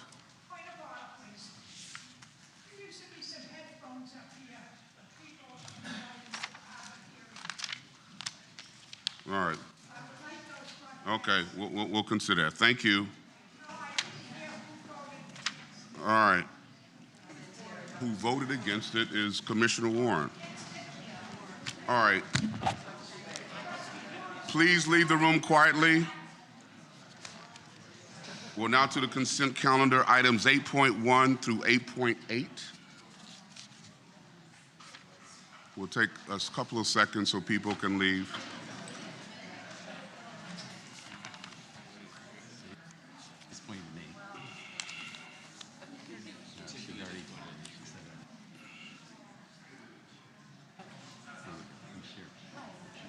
All right, Commissioners, consent calendar items 8.1 through 8.8. Any questions, comments on consent? Are there any cards? No, Mr. Mayor. All right. If there are no cards, no comments, I'll entertain a motion on consent. Mayor, I move approval of the consent calendar. Second. It's been moved and seconded. Discussion, hearing none. All those in favor of the motion say aye. Aye. All those opposed, like sign. Hearing no opposition, motion carries unanimously. Thank you. We'll now turn to item 9.1. Please leave as quietly as possible so we can continue to conduct our business. Thank you. Item 9.1, public hearing and second reading of ordinance number 5172-26, amending and restating the public art program by amending and relocating the provisions of Chapter 78, Article 5, Public Art, Section 7810, Monuments, and Section 94-410, Murals, and creating Chapter 43, Public Art. Good evening, Sibila Contel, Director of Arts, Culture, and Community Building. There are no changes since the first reading. All right. Any questions or comments? Hearing none, I will entertain a motion. Mayor, I move approval of ordinance number 5172-26. It's been moved. Is there a second? Second. Been moved and seconded. Discussion. Hearing none. Madam Clerk, can you read the ordinance, please? Ordinance number 5172-26, an ordinance of the City Commission of the City of West Palm Beach, Florida, amending and restating the public art program within the Code of Ordinances of the City of West Palm Beach, Florida, by amending, replacing, and relocating the provisions of Chapter 78, Streets, Sidewalks, and Public Places, Article 1 in general, Section 78-10, Monuments, and Article 5, Public Art, Section 78-122 through 78-137, and Section 94-410, Murals, creating a new chapter, Chapter 43, Public Art, providing a codification clause, providing a conflict and severability clause, providing an effective date, and for other purposes. All those in favor of the motion say aye. Aye. All those opposed, like sign. Hearing no opposition, motion carries unanimously. Thank you. Thank you. Item 9.2, public hearing and second reading of ordinance number 5173-26, a city-initiated request for a text amendment to Chapter 94 Zoning and Land Development Regulations, Article 7 Special Districts, Section 94-219 Broadway Mixed Use District to clarify provisions regarding the development of townhomes, and Section 94-215 Curry Mixed Use District to modify the height bonus incentive requirements for improvements to Curry Park. Good evening, Mayor, Commissioners. Ana Maria Aponte, Development Services Director. This is the second reading, and there have been no changes since the first reading. Questions or comments? Any cards? No, Mr. Mayor. All right, hearing none, I will entertain a motion. Mayor, move approval of ordinance number 5173-26. This motion is based upon the staff report, factual testimony, the recommendation of the Planning Board, and the findings that the proposed amendment complies with the amendment standards in Section 94-32 of the city's zoning and land development regulations. It's been moved. Is there a second? Second. It's been moved and seconded. Discussion? Hearing none. Madam Clerk, can you read the ordinance, please? Ordinance number 5173-26, an ordinance of the City Commission of the City of West Palm Beach, Florida, amending Chapter 94 Zoning and Land Development Regulations, Article 7 Special Districts, Section 94-219 Broadway Mixed Use District to clarify provisions regarding the development of townhomes, and Section 94-215 Curry Mixed Use District to modify the height bonus incentive requirements for improvements to Curry Park, providing a conflict clause and a severability clause, providing an effective date, and for other purposes. All those in favor of the motion say aye. Aye. All those opposed, like sign. Hearing no opposition, motion carries unanimously. Thank you. We'll now turn to item 9.3, public hearing and first reading of ordinance number 5174-26, approving a voluntary annexation of approximately 8.54 acres of land located at 5710 North Haverhill Road, and public hearing and first reading of ordinance number 5175-26, amending the future land use map of the comprehensive plan of the City of West Palm Beach by assigning a future land use designation of multifamily to approximately 8.54 acres of land annexed into the city, located at 5710 North Haverhill Road, and public hearing and first reading of ordinance 5176-26, amending the zoning map of the city of West Palm Beach by assigning a zoning designation of multifamily 32 to approximately 8.54 acres of land annexed into the city, located at 5710 North Haverhill Road. Good evening, Mayor and Commissioners. Lindsay Jean-Louis with Urban Design Studio on behalf of the property owner Palm Lake Baptist Association and the applicant, the Coulter Group LLC. Here before you tonight is a request to voluntarily annex an 8.54-acre parcel into the city of West Palm, located at the northeast corner of 45th Street and Haverhill Road. With that annexation is a request to assign a future land use map designation of multifamily, as well as the consistent rezoning to the multifamily 32. We are also requesting a special site plan review and a parking waiver in accordance with the Affordable Workforce Housing Overlay Program, which requires City Commission approval. That item will be before you for a decision on July 20th, which will also be the date of the second reading of the annexation, future land use, and rezoning applications. But again, here tonight is really that vote of the first three, but I will go over some site plan and parking waiver details just to provide some additional context. And here we see the 8.54 acre site at that northeast corner of the 45th and Haverhill intersection. And this is an overall larger site vicinity. This will be an opportunity to provide some new development in what will be the northwestern corner of the city. As you can see, to the north of our site, as well as to the west of our site, is the Grand Mercy Park subdivision. Immediately to the east of our site is the Lake Argero Apartments, which is an unincorporated county. South of 45th Street is properties within the municipality of West Palm Beach, and you can see Parkside Residences and Robinson Village. And at that corner of Military Trail and 45th Street is the Prime Corner CPD, which has recently been annexed into the city of West Palm and will be developed with the Wawa and Chipotle. And further south, you see the Cacti Ballpark of the Palm Beaches. As for site history, the site is currently constructed with a church. That campus was built between buildings in 1964 and 1974 and totals roughly 13,800 square feet. There was actually a county approval to approve an expansion to the church facility in 2002 with the rezoning and a conditional use approval, but those improvements were never constructed. So with that being said, for over 50 years now, that site has remained in its existing condition with that 1974 construction. So here we see a map of the established boundaries of the city of West Palm highlighted in red. You see the established boundaries of the city of Riviera Beach highlighted in blue, and the area not highlighted is currently unincorporated county, and you can see our site highlighted in red at that northeast corner of Haverhill and 45th. And we are coming into the city of West Palm Beach as highlighted in red. The Florida state statutes established per section 171.043 that we have to meet the requirements of subsection 1 and the requirements of either subsection 2 or subsection 3. In this instance, we're actually meeting the requirements of all three. Our site is contiguous and compact. We are fully developed with urban uses currently being developed with the church, and we are bordered by 100% functionally of urban uses where the statutory requirement is a 60% border. Further, we also meet the requirement based on the definition of contiguity.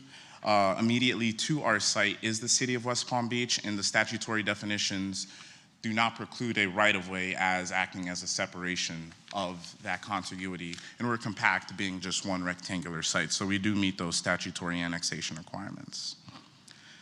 It was required that we also notice the county of our requested annexation. The county reviewed our annexation, and in October they provided a letter finding no inconsistencies in their review of Chapter 171 of the state statutes. We have also coordinated with the county on required right-of-way protection for their expanded intersection standards, and we're actually dedicating roughly 14 to 16 feet of right-of-way on 45th Street to the county. Our current future land use is the county MR5 designation. We are requesting the multifamily future land use designation. As you can see on the south side of that blue line, that is the municipality of West Palm Beach, and namely those 2 brown parcels with that multifamily designation. We are requesting that multifamily designation as well for consistency. And we've also prepared a future land use traffic study that determines that all the significantly impacted roadway links are to operate acceptably in the short and long term horizons. We're also requesting the consistent rezoning with that multifamily land use designation, requesting the multifamily 32 zoning district. Similarly to the future land use map, you see those 2 brown properties for those apartment residences on the south side of 45th, and we're also requesting that consistent MF32 rezoning. Now, I do have some site plan slides and parking slides. I'll go through just the main ones just for the context here. And this is currently the proposed site plan. The site's going to be developed with 3 6-story buildings totaling 318 units. As you can see, the buildings are really oriented towards that southwestern portion of the property to accent that intersection of Haverhill Road and 45th Street. And the site's going to be primarily accessed off of Haverhill Road. There's only gated emergency access off of 45th, and we're not anticipating that to be used again unless in the case of an emergency. We also have 3 pedestrian access points on Haverhill and 45th. We've also designed the site to have strong amenities for the residents that live there. Currently, we are planning a site with a half-acre lake at that corner of Haverhill and 45th, and surrounding that lake and ultimately connecting to a 132 by 130 foot park is a 10-foot pedestrian pathway, again, which provides that link of the amenities, as well as the pool courtyard and the clubhouse. And here's just some visuals of the site and what it will look like at full construction. This is a view of the lake, and this is a view of the pool and clubhouse facilities. And this is a bird's eye view of that internal centralized park, which is really a strong design feature and a strong amenity feature for the residents. In coordination with the county, we've also committed to dedicating 14 to 16 feet of right-of-way on 45th Street. And within that right-of-way dedication area, we're actually proposing to expand that existing sidewalk from 5 feet to 8 feet, while also in coordination with your city staff at that suggestion to provide street trees on the south side of that sidewalk to really provide some protection and a really comfortable walking experience along 45th Street. And as mentioned previously, we are proposing 318 units and a density of 37.2 units an acre. That is roughly 5 units an acre above the established city maximum of 32.27 units an acre. And we're accomplishing that through the Affordable Workforce Housing Overlay Program, which allows actually in this area a maximum of 64 units an acre, given that half of the bonus units are provided at workforce housing in the categories of 80%, 100%, and 120% AMI.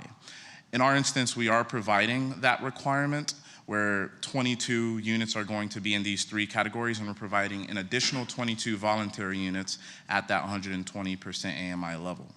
So this is the breakdown where we'll have 6 units provided at the 80% AMI or less, 10 units provided at 100% AMI or less, 6 units provided at 120% AMI or less, and those 22 voluntary units above the 22 requirement will also be provided at 120% AMI or less. And these will be dispersed through all the 6 stories of the buildings.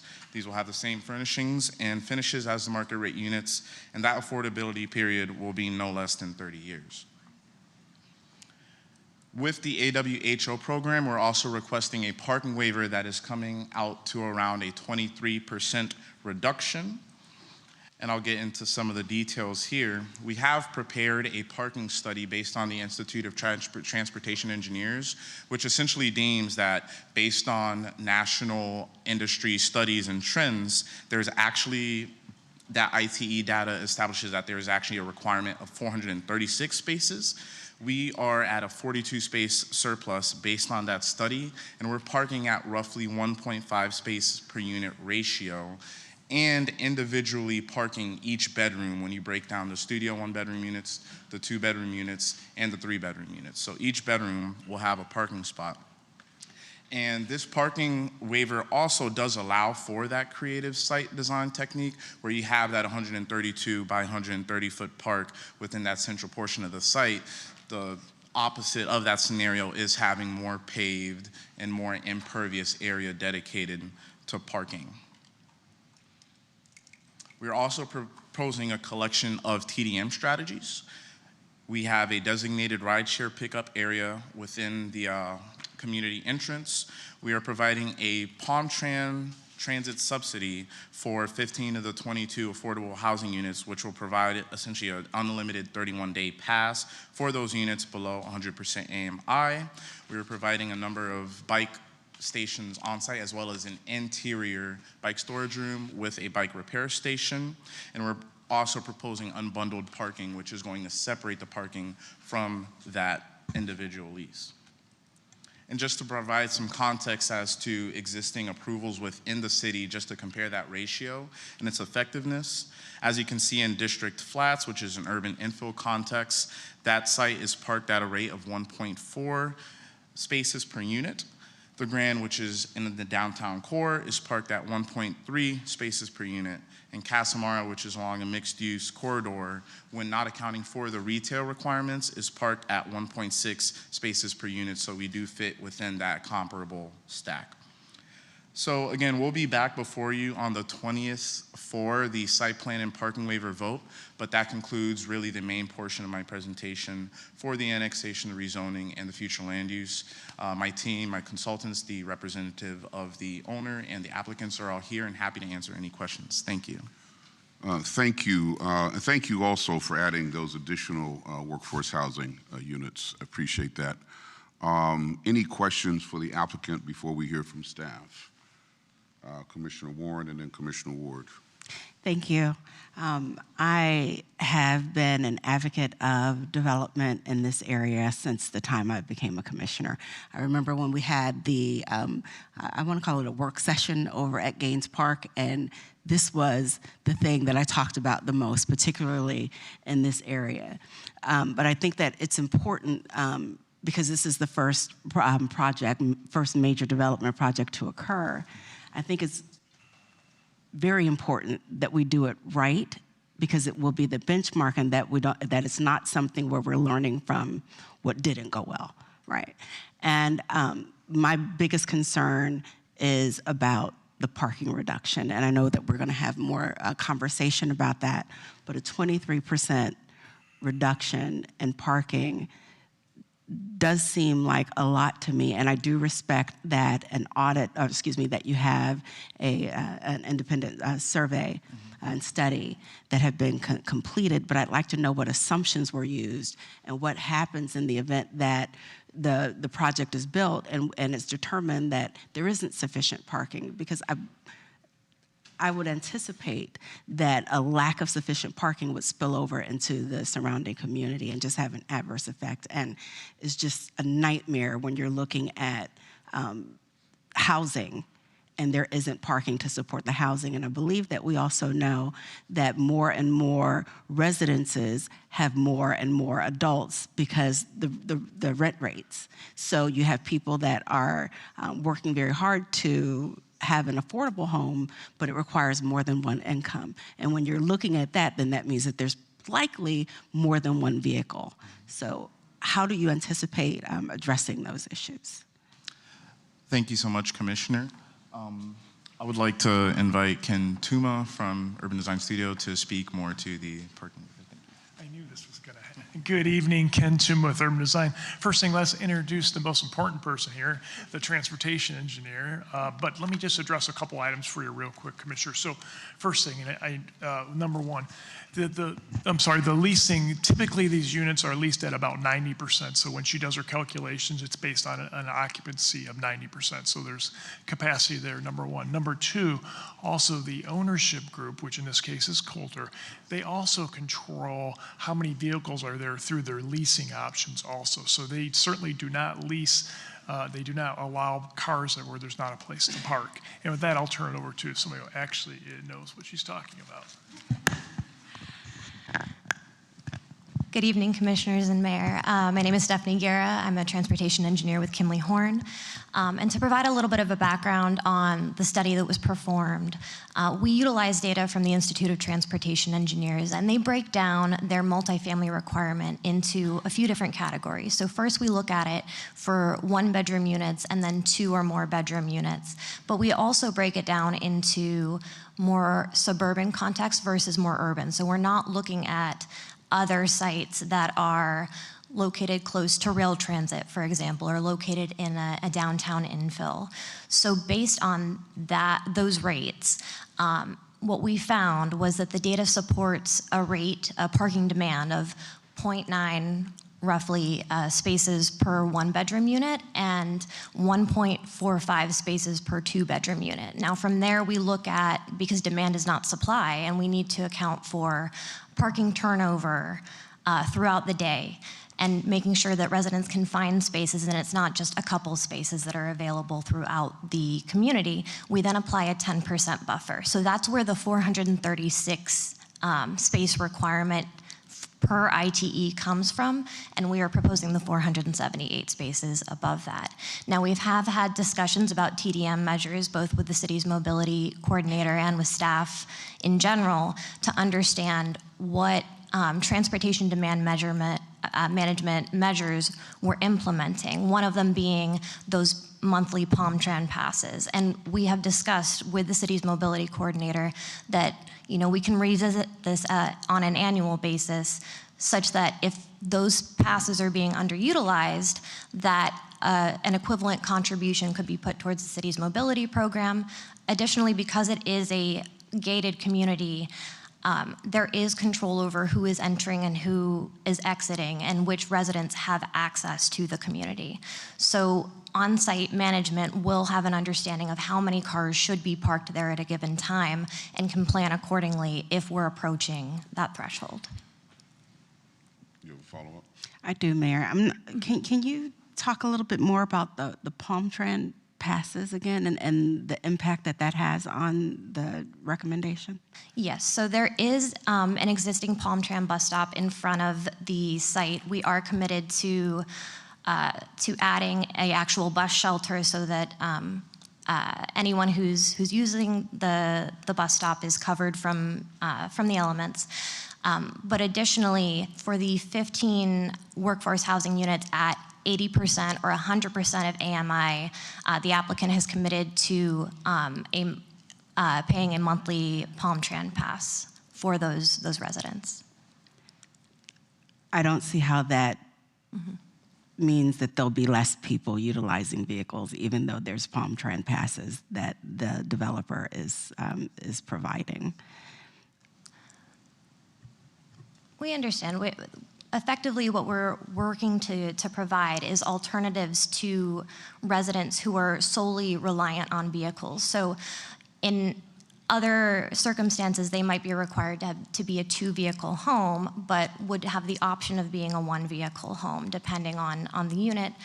And effectively, we find that these, while we're providing 1 per bedroom plus a certain amount of guests, that those rates tend to balance out. You may still have,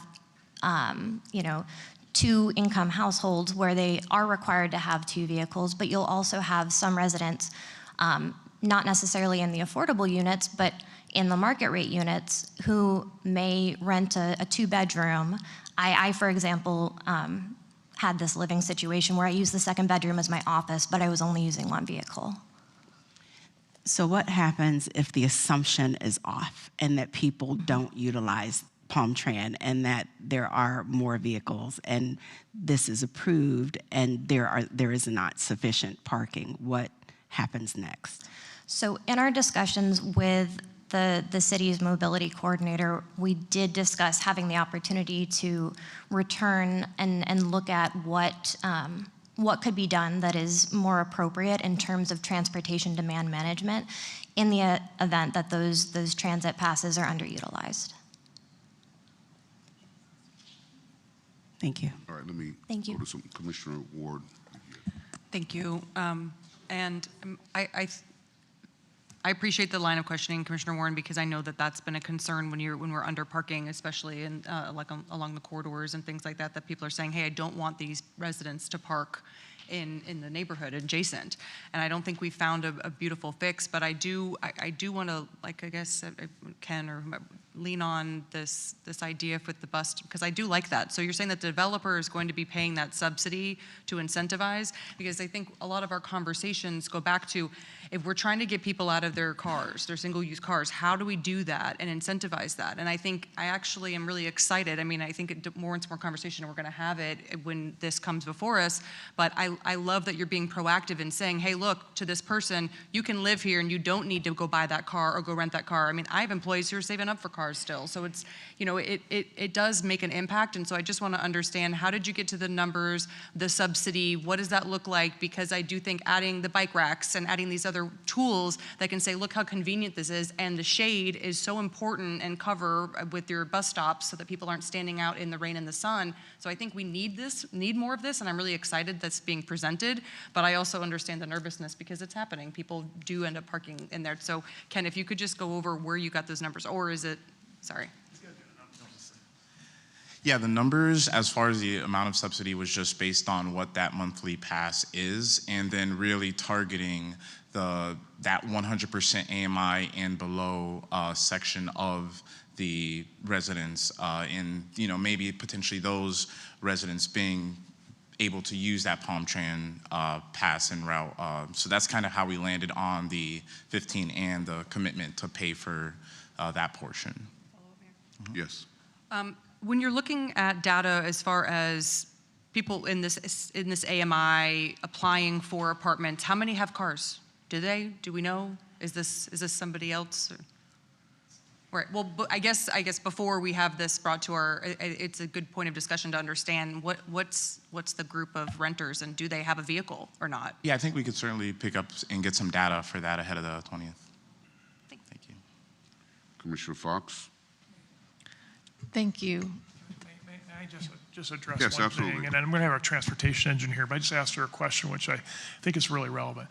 Those passes, we're not relying on that for a parking reduction. That is on top of everything as part of the TDMs. The parking that she identified for the 23%, she went through bedroom counts, she went through, and then she added the additional 10%. That's not taking into account these TDMs. Yes, it's part of the conversation, but the actual parking where she identified there was additional parking spots based on the ITE did not include a reduction for those TDM items. Okay, Commissioner Fox. Also, I'd like just to, sorry, madam. No. Address the screen here in front of you. Now, look, I've worked all three of these projects I've worked on, and you can see on the screen in front of you what the parking ratio is. I think some of you live in certain different areas of the city, and I believe that all of these have been pretty successful. District Flats, the Grand, and also Casamara in particular is the one that I can think of. Yes, it's a little bit more, but the parking's worked out very effectively there. Thank you. Did you ask for variances for those projects? Yeah, all three of those had a reduction. For example, Casamara's in commercial lease. Commercial lease allows you to request a reduction of 30% parking. We did request a reduction now. It was 4 or 5 years ago, so don't ask me what the exact percentage was, but we did request for a reduction in parking for Casamara at the time. When you come back to us, if there's a way that you can apply whatever formula that you're using for this project, just overlay that on those to see how it played out. How it played out. Okay, yes, sir. And how it might play out using your formula. Thank you. Commissioner Fox. Thank you. My question also was about parking. I know we had an extensive conversation last week when I met with you all, but I think the issue when I look at those comps was that all of those are close to downtown, where it's much more walkable.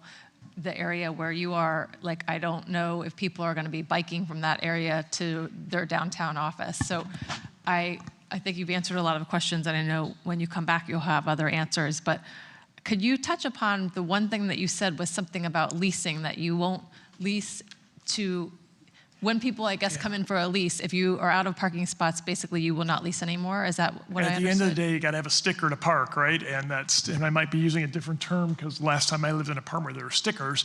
But yes, you can't lease more cars than you can't lease to more cars that exist within the parking.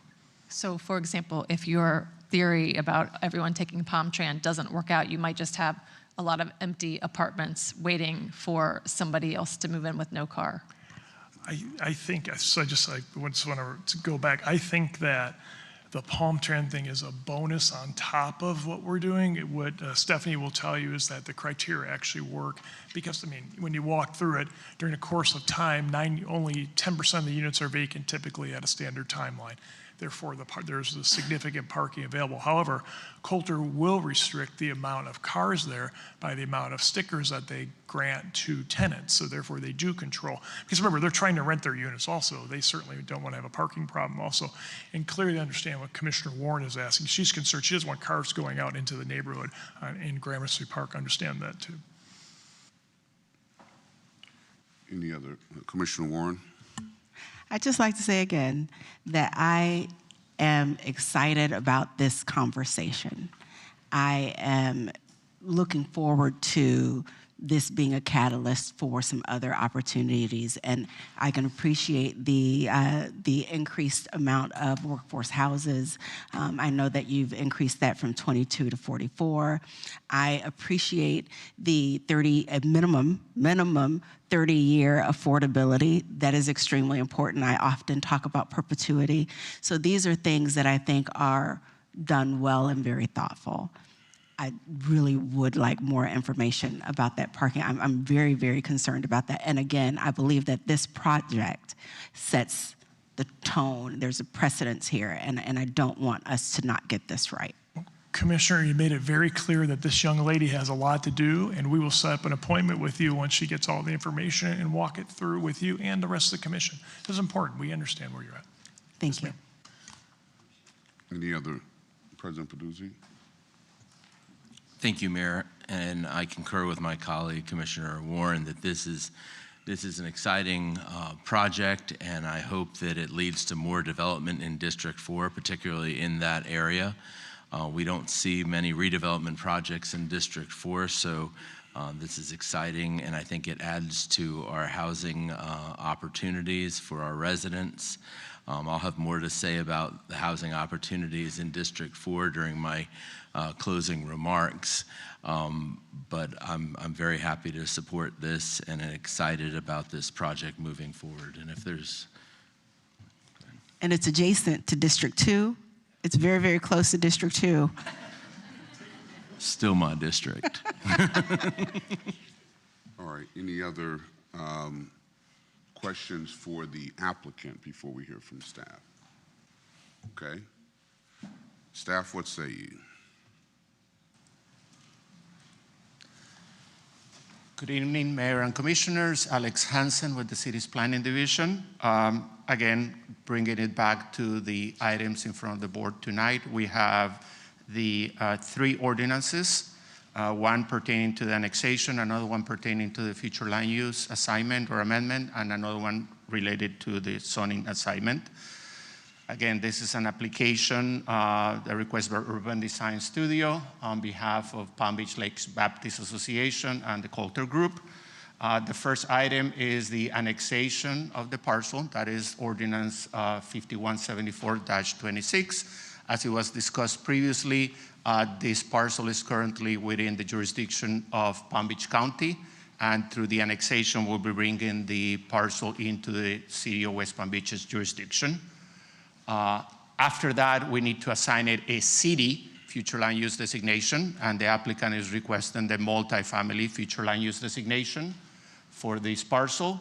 And then we have to assign a city's zoning designation. The applicant is requesting the multifamily 32 zoning designation for this parcel.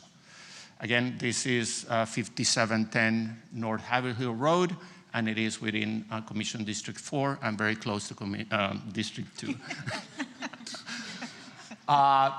There was already some discussion about the surrounding uses. I want to remind everybody that the parcel to the south is immediately to the south. This is south of 45th Street, is within the city limits, and that is what is providing the contiguity to the city limits. Lindsay brought it up before, but the annexations, they are governed by Chapter 171 of Florida statutes. Staff has determined that the application is consistent with the statutes, and we also contacted Palm Beach County. They are the ones who need to agree to that determination, and they provided a letter to the city indicating that they had determined that the proposed annexation was consistent with Chapter 171. As far as the future land use designation, as I was brought up earlier, this has a county medium residential 5 future land use designation, and the applicant is requesting the city's multifamily future land use designation. So you see the parcel there. That would be the proposed designation once it is approved. We have a number of guidelines, a number of things that we have to review for any future land use amendment.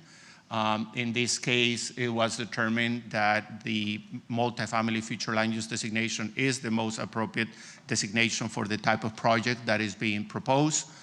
We also do a level of service analysis to determine whether there's going to be any impacts from an infrastructure standpoint. Lindsay mentioned the traffic study that was prepared, and there were also other analyses done for different types of infrastructure. While there is going to be an increase in impacts, the current infrastructure should be able to manage those impacts. I want to mention that from a water and sewer standpoint, this parcel after the annexation will not be served by city water and sewer. It will be served by the city of Riviera Beach. This is because of an interlocal agreement that City of West Palm Beach and Riviera Beach entered, I believe it was 25 years ago.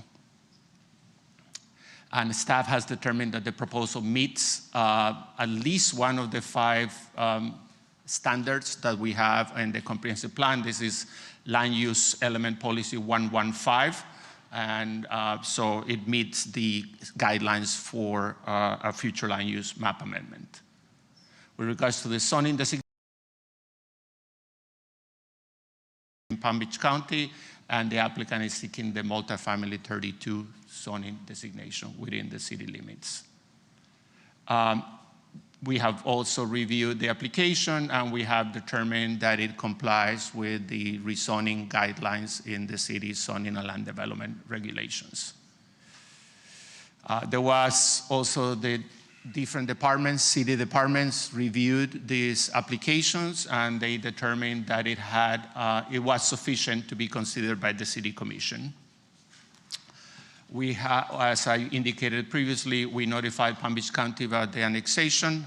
They found no inconsistencies with Chapter 171, which regulates annexations. And also, finally, we notified the Intergovernmental Plan Amendment Review Committee. This is a group of that basically distributes different amendments to the surrounding municipalities. So all the different surrounding municipalities have been notified about this proposed land use amendment, and we have not received any objections or comments to date. Public notice. Notices were mailed to all property owners within 500 feet of the subject site. We have received some inquiries about this annexation land use amendment rezoning, but no objections to date. Staff is recommending approval of Ordinance 5174-26. That is the one dealing with the annexation, because we have found, staff has found that the petition meets the annexation requirements found in Chapter 171. We also recommend approval of Ordinance 75-26, based on the findings that the petition meets at least one of the 5 future land use amendment standards found in the future land use element of the city's comprehensive plan. And with regards to the rezoning, we are recommending approval of Ordinance 5176-26, because the petition meets all 8 of the rezoning standards found in Section 94-32 of the zoning and land development regulations. This concludes my presentation. I'll be happy to answer any questions. Thank you very much for that presentation. Questions for staff? Any questions for staff? All right, any more questions for the applicant? We have any cards? No, Mr. Mayor. All right, if there's no other discussion and no cards, then I will entertain some motions. Mayor, I move to approve ordinance number 5174-26 on first reading and schedule second reading on July 20th, 2026. This motion is based upon the finding that the petition meets the annexation requirements found in Chapter 171 of Florida statutes. Second. It's been moved and seconded. Discussion. Hearing none. Madam Clerk, can you read the ordinance, please? Ordinance number 5174-26, an ordinance of the City Commission of the City of West Palm Beach, Florida, approving the voluntary annexation of approximately 8.54 acres of land located at 5110 North Haverhill Road, declaring that all legal prerequisites and requirements have been met, finding consistencies with the comprehensive plan, providing an effective date, and for other purposes. Thank you. Madam Clerk, I think you got the numbers transposed on the address. Instead of saying 5710, I think you said 51. So can you, for clarity's sake, let's just reread the ordinance, please, if you don't mind. Make sure. Ordinance number 5174-26, an ordinance of the City Commission of the City of West Palm Beach, Florida, approving the voluntary annexation of approximately 8.54 acres of land located at 5110 North Haverhill. No, it's 5710. 5710 North Haverhill Road, declaring that all legal prerequisites and requirements have been met, finding consistencies with the comprehensive plan, finding an effective date, and for other purposes. All those in favor of the motion say aye. Aye. Aye. All those opposed, like sign. Hearing no opposition, motion carries unanimously. President Peduzzi. Mayor, I move approval of ordinance number 5175-26 on first reading and schedule second reading on July 20th, 2026. This motion is based upon the finding that the petition meets at least one of the 5 future land use FLU amendment standards found in the future land use element policy 1.1.5 of the city's comprehensive plan. It's been moved. Is there a second? Been moved and seconded. Discussion?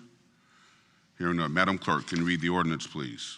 Ordinance number 5175-26, an ordinance of the City Commission of the City of West Palm Beach, Florida, amending the future land use map of the comprehensive plan of the City of West Palm Beach, Florida, by assigning a future land use designation of multifamily to approximately 8.54 acres of land annexed into the city, located at 5710 North Haverhill Road, declaring the proposed amendment to the future land use map to be consistent with all other elements of the comprehensive plan of the city, providing an effective date, and for other purposes. All those in favor of the motion say aye. Aye. All those opposed, like sign.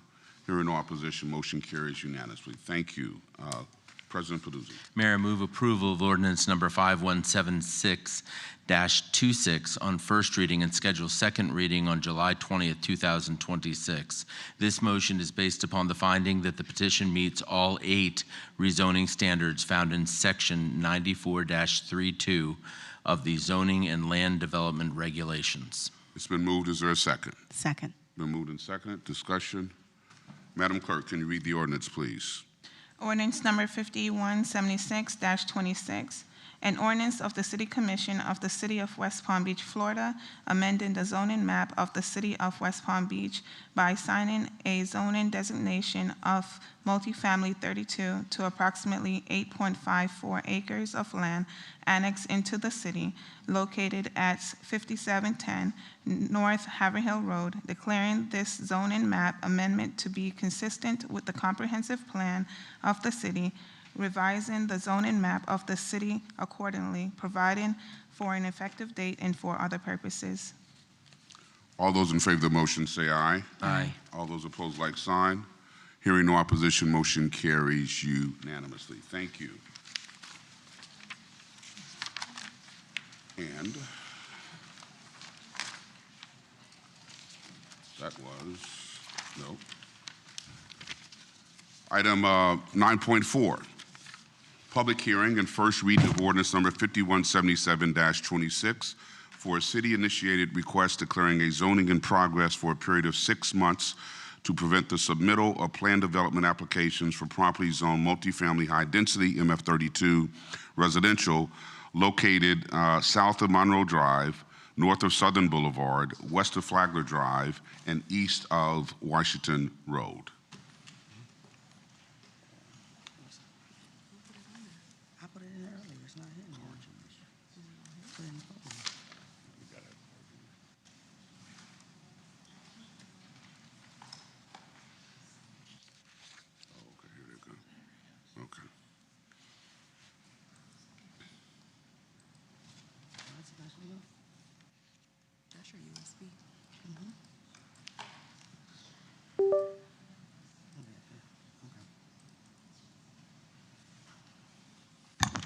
Apologize. Angela Van, Assistant Development Service Director.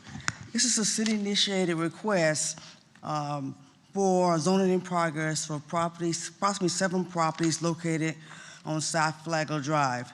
As the Commission is aware, over the past couple of years, Flagler Drive has undergone a lot of rapid transformation, mostly with the redevelopment of our existing older multifamily and condo buildings that are dotted along South Flagler Drive. Commission approved ordinance number 513925 in 2025, which established new regulations for MF32 zoning district along North Flagler Drive, approximately related to our single-family and historic districts. Staff is now proposing this to do a small portion of the multifamily 32 high density located on South Flagler Drive, currently between Monroe Drive and South Flagler Drive, between Washington and Flagler Drive. It's approximately 7 properties that are in close proximity to another historic district to the west. During this zoning in progress, no new planned development districts applications can be submitted. Properties still can come in and do regulations, upgrades that meet the current code requirements. No answer for any variances or anything like that. Staff is currently working with Sokovich to do a zoning analysis, redevelopment testing, make development recommendations, and economic analysis for this area, and work with staff to write actual new zoning regulations for this area. The zoning in progress will expire on January 20, 2027, or unless extended by the Commission. Staff recommends approval of ordinance number 517726. Thank you very much. Any questions for staff? Commissioner Ward. I'm sorry, did you say that it will expire by what date? January of 2027. 2027, thank you. And so, sorry, follow up. No, yes, fine. So we plan on immediately, we've already engaged Siskovic. Yes, we have. And he's working on it, and so. We're still doing a little negotiation, but we hope to have that soon this month, so we can start working. But we're planning on a 6-month period? Yes, Okay. yes. All right, great. With a community involvement similar to what we did in North Once Flagler? we work with them, yes, we will go back out to the community, yes. Thank you. Any other questions for staff on this item?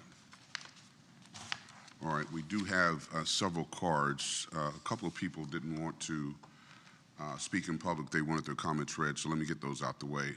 Holden Davis, I support the zoning in progress. Catherine Carpenter, 1200 South Flagler Drive. I am worried that with so many new buildings and residents coming in so fast, our water plan won't be ready. We need an $800 million water treatment facility and no plan for how to get it. Okay, Ellen Vanderbilt said she didn't want to speak, but she didn't leave any comments for me to read, so. Do we know? All right, so let's get to the cards. If people want to speak, I'll read off 4 names, and then we can go from there. Jeff Harris, Jessica Swift, Joette Stambaugh Keene, And then, okay, so Jeff Harris. Ladies and gentlemen of the commission, Jeffrey Harris, 215 Winona Drive. I urge you to grant this zoning and progress ordinance. Ever since 3773 Flagler Drive was hastily developed with really a lack of transparency and citizen input, there's become a developer feeding frenzy at that particular intersection of Southern and Flagler Drive and slightly north of there, the map shown earlier. 3773 Flagler is grossly out of scale with the rest of the neighborhood. And it's become, when you look at the renderings of the development from the developer himself, it's clearly an obscene gesture directed directly at the historic neighborhoods around it. Again, I urge your help in allowing some additional time and zoning research to take place before granting any future development. Thank you very much. Thank you. Amy Triggs. Amy Triggs. Okay, this is Jessica Swift then, and then we'll. Hi, Jessica Swift. I'm president of Historic Prospect and Southland Park Neighborhood Association. And I'm just here to express gratitude for the city-led effort, specifically to Commissioner Sylvester. There's been a lot of effort put into this, and if you remember last year, we worked alongside Coulter when they were developing the project that was just mentioned, and we're still working alongside them as they're about to break ground.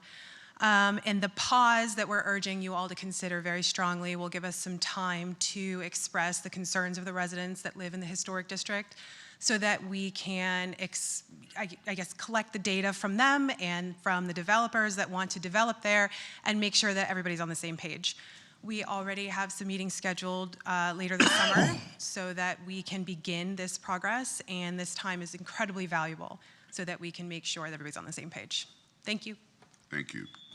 Amy Triggs.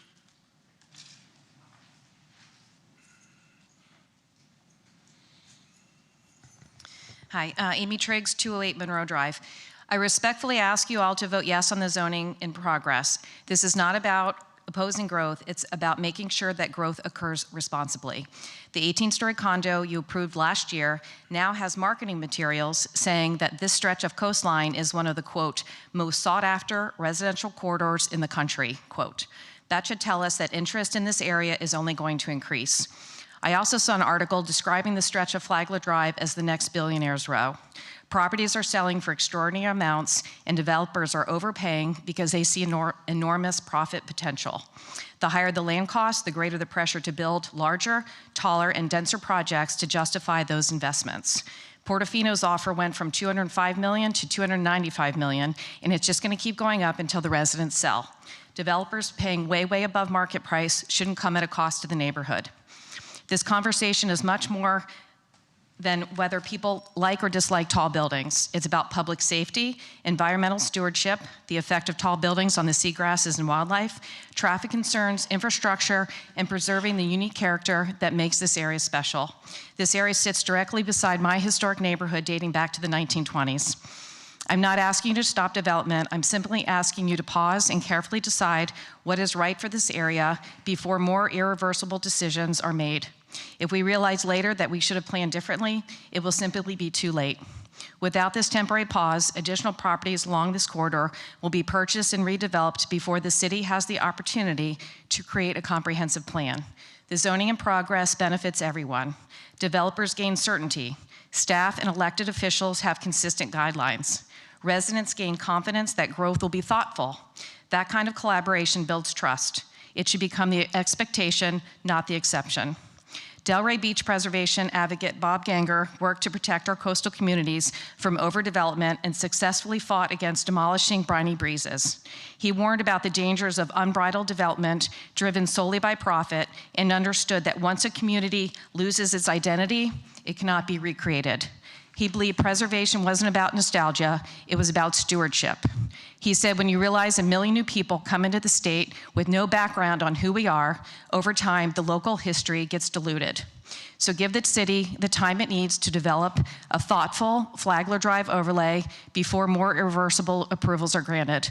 Our historic neighborhoods, our waterfront, and future generations deserve planning that is deliberate, balanced, and worthy of this city. Thank you for your time, your consideration, and your service to the community. Thank you. Joette Stambaugh King. Good evening, Mayor James and commissioners. Thank you for this time tonight. My name is Joette Stambaugh Keene, and I am a 6th generation, or my children are 6th generation, but we represent 6 generations in this area. And I am in support and want to vocalize my deep support of taking time to thoughtfully consider the planning for this area that we're discussing. A 6-month pause is not anti-development. It is pro-planning. Once towers are built along Flagler Drive in this area, there is no undoing what is done. Basically, the horse is out of the barn. The views, the light, the scale, the character of our waterfront, and the feeling that has made West Palm Beach so special cannot be restored. Great cities do not become great cities by approving projects one at a time. They become great because they step back, ask the difficult questions, and insist on long-term vision, making permanent changes. Flagler Drive is our front porch. It belongs to everyone, not just today's developers, but tomorrow's residents, our visitors, and future generations. We owe them thoughtful planning rather than decisions made under pressure. Many of us see potential for development to go in 2 different ways regarding Flagler Drive. One reflects the welcoming, beautifully planned city we know today, where the waterfront remains open, human-scaled, and connected to its neighborhoods. The other shows a wall of high-rises, blocked views, and traffic congestion that could make us resemble any overbuilt coastal city. This illustration isn't meant to predict the future. It asks us a simple question: which future do we want to leave as our heritage? 6 months is a very small investment when the consequences will last for decades. Please give our community the opportunity to examine the facts, engage in meaningful public discussion, and develop a comprehensive vision before moving forward. History will not judge us by how quickly we approve development. It will judge us by whether we had the wisdom to protect what made West Palm Beach. All right, thank you. Christina Lambert.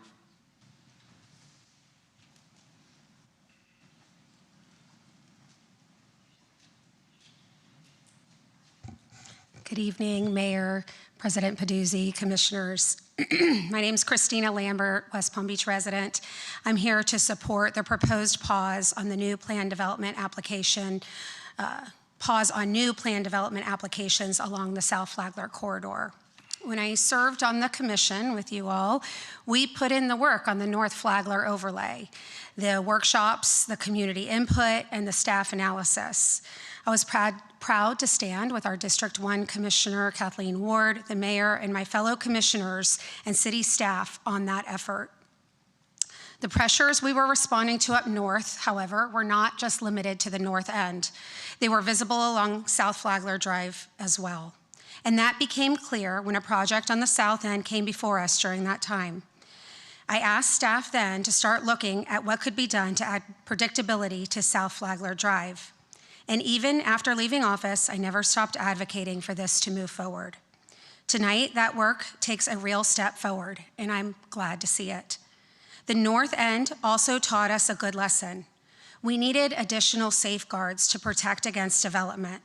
When new applications keep moving under old rules, while new regulations are still being written, the community loses ground that it can't get back. That's what tonight's ordinance provides, a 6-month pause on new plan development applications for this stretch of the corridor, so the city can bring in planning expertise and to study South Flagler properly before another project gets ahead of these new rules. It slows the pace of development long enough to plan for it, which is exactly what we need to protect our neighborhoods.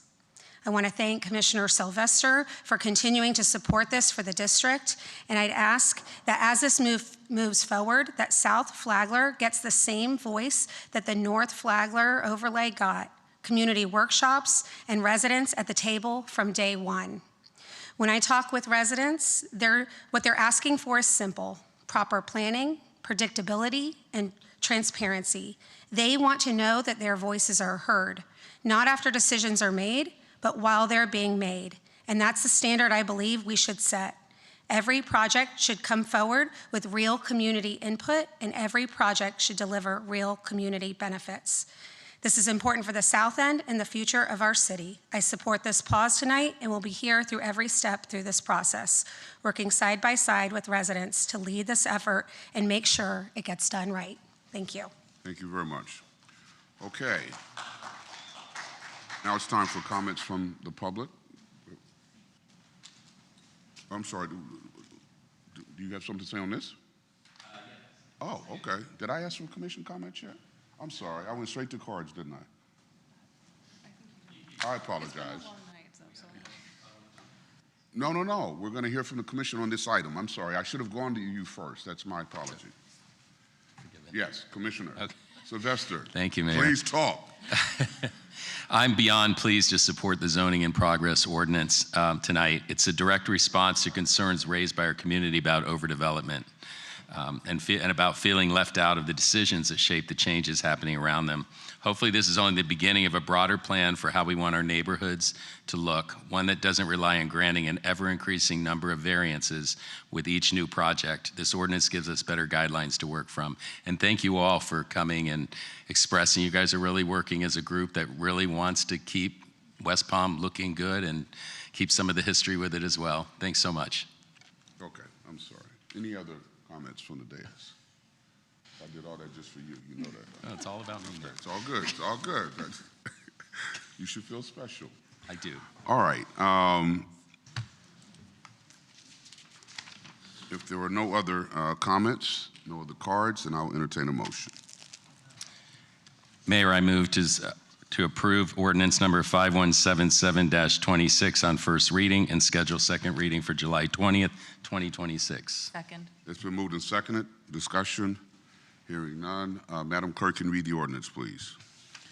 Ordinance number 5177-26, an ordinance of the City Commission of the City of West Palm Beach, Florida, declaring a zoning in progress for a period of 6 months to prevent the submittal of planned development applications for the properties located at 3701 South Flagler Drive, 3611 South Flagler Drive, 3800 Washington Road, 3901 South Flagler Drive, 3906 Washington Road, 3907 South Flagler Road, and 3915 South Flagler Drive, making legislative findings of facts, providing a severability clause, providing a conflict clause, provided for automatic repeal, provided an effective date, and for other purposes. All those in favor of the motion say aye. Aye. All those opposed, like sign.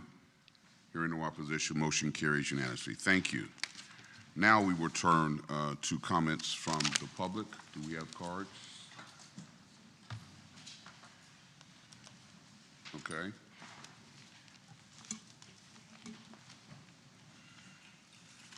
All right, we have a few cards. They don't wish to speak, so I'll read these so we get these out the way. From Gail Levine, I want to express my appreciation to all the wonderful and committed men and women who work so hard to keep our parks and neighborhoods looking so pristine. Most sincere thank you, Gail Levine. Okay, Erica Elliott. General comment, yes, I am the one person who submitted an application to serve on the DDA, as Commissioner Fox documented in her comments. From 1989 to 2005, I worked in Big 8, then Final Four public accounting firms. As a CPA, we were required to not only be independent, but also appear to be independent. I had to leave, but email you all a tool we use with boards, a skill set matrix, a proposed solution for your consideration. Okay, that's Erica Elliott. Thank you. Now, we will go to comments from people who do want to speak, and we do have, I'll read off some names. Tanya Rich, Michael Branch, Jason LaCoyce, and Vanessa Hussey. Tanya Rich. Hello, everyone. First, let me say good evening to the mayor, the city commissioners. Could you please state your name for the record, please? Tanya Rich, Rose Charlie, 401 North Rosemary Avenue, West Palm Beach.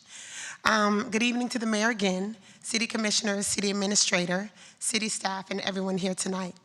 On behalf of Rose Charlie, my brother Terry and I simply want to say thank you. Thank you for believing in a small business, a local small business, and for allowing us to be a part of the city's mobility vision and the mobility master plan.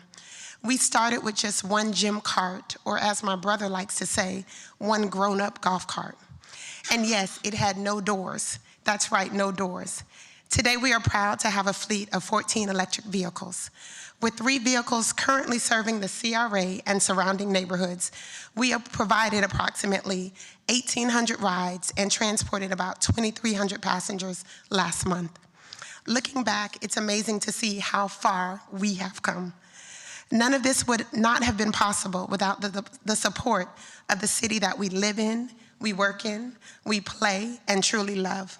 Thank you for investing in our local businesses and businesses in the city of West Palm Beach and creating opportunities that allow us to serve our neighbors every day.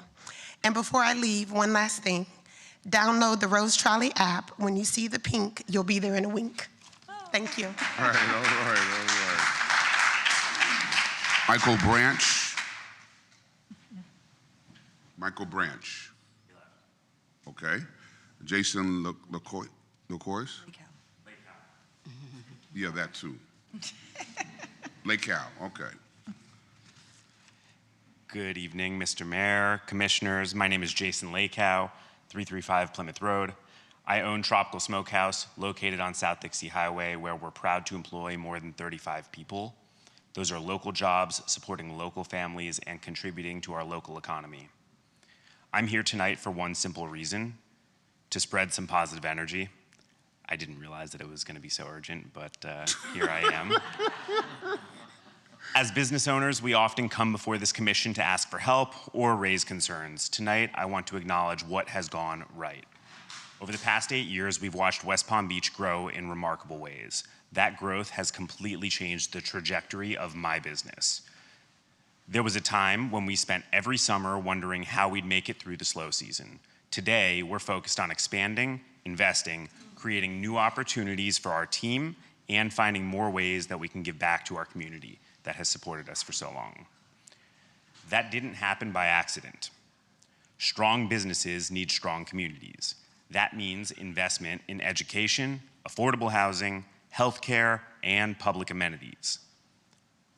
Thoughtful growth brings new customers, attracts investment, creates jobs, and gives entrepreneurs the confidence to keep building. Just as importantly, it makes life better for the people who have called West Palm Beach home for decades, including me. I've lived here for over 30 years, and I can honestly say that this is one of the most exciting times to be a part of this city. There's a real sense of optimism about where we're headed. So tonight, I simply want to say thank you. Thank you for your leadership, your vision, and for your commitment to making West Palm Beach a place where businesses can succeed, families thrive, and people want to invest in their future. We are proud to be a part of that future. Thank you. Thank you.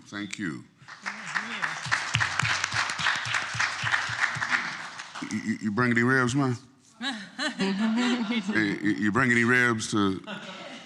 That could have been the period at the end of the sentence. Okay, all right, I got you. No, thank you very much. That's very kind of you. Vanessa Hussey. Vanessa Hussey, did she leave? I think so. All right. Rosalind Gray McCrae, 4 more names, Matthew McWaters, Shirley Bryant, and Greg Eaton. Rosalind McCrae. She left? Okay. Matthew McWaters.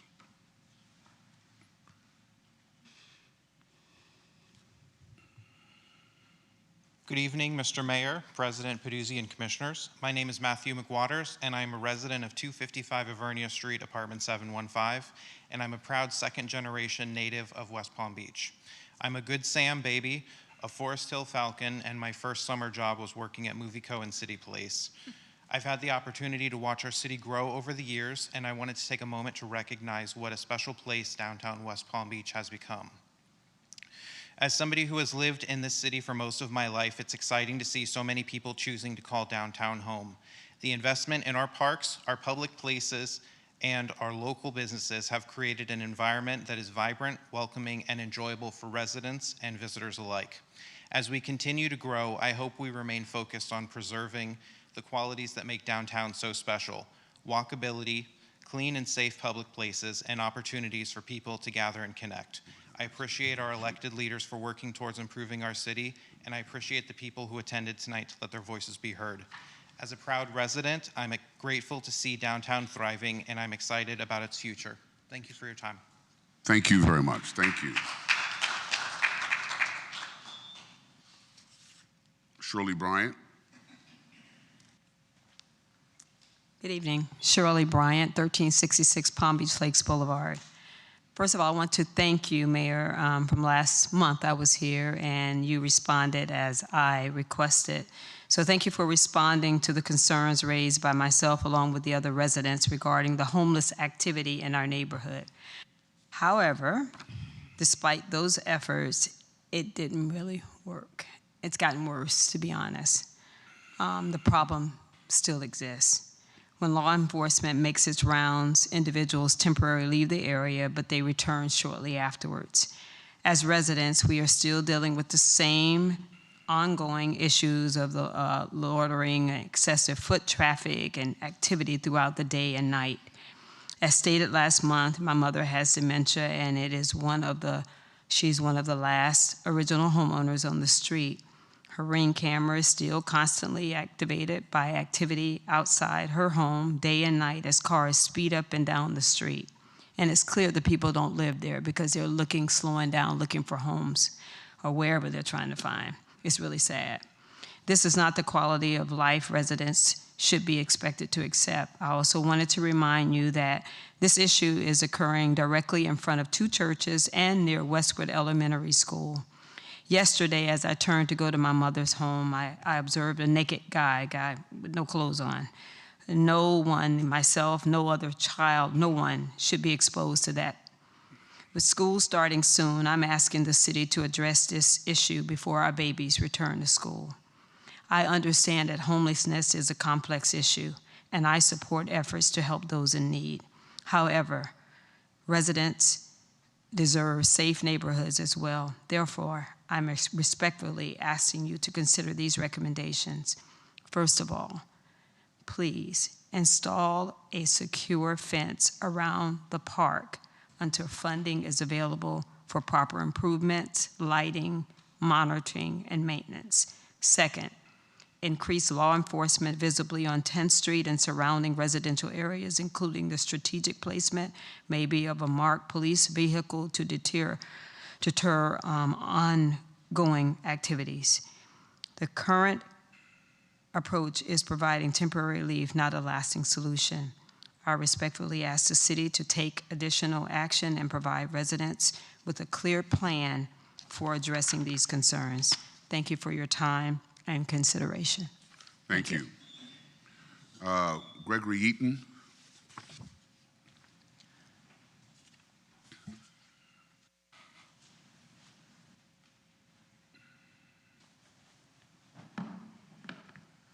Good evening, Mr. Mayor, President Peduzzi, and all of our city commissioners here. I'm Gregory Eaton, owner and operator of Eaton Cake Cupcakery and Cafe, 622 7th Street, downtown West Palm Beach in the historic Northwest District.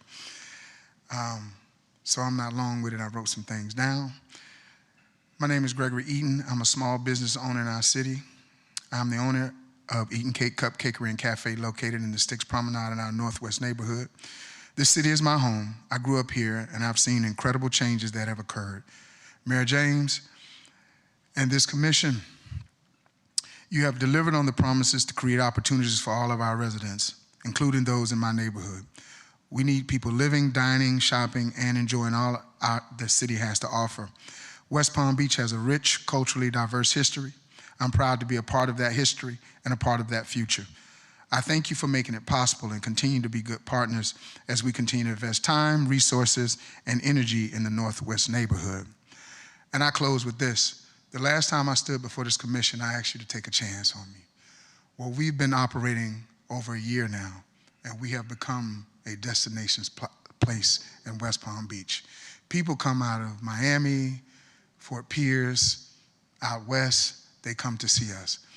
And if it wasn't for you, Mayor James, and this commission taking a chance on me and my business, that couldn't have been possible. I just want to thank you for being a man of your word, the commission, being men and women of your word, and supporting and just sticking with small business guys like me. I thank you.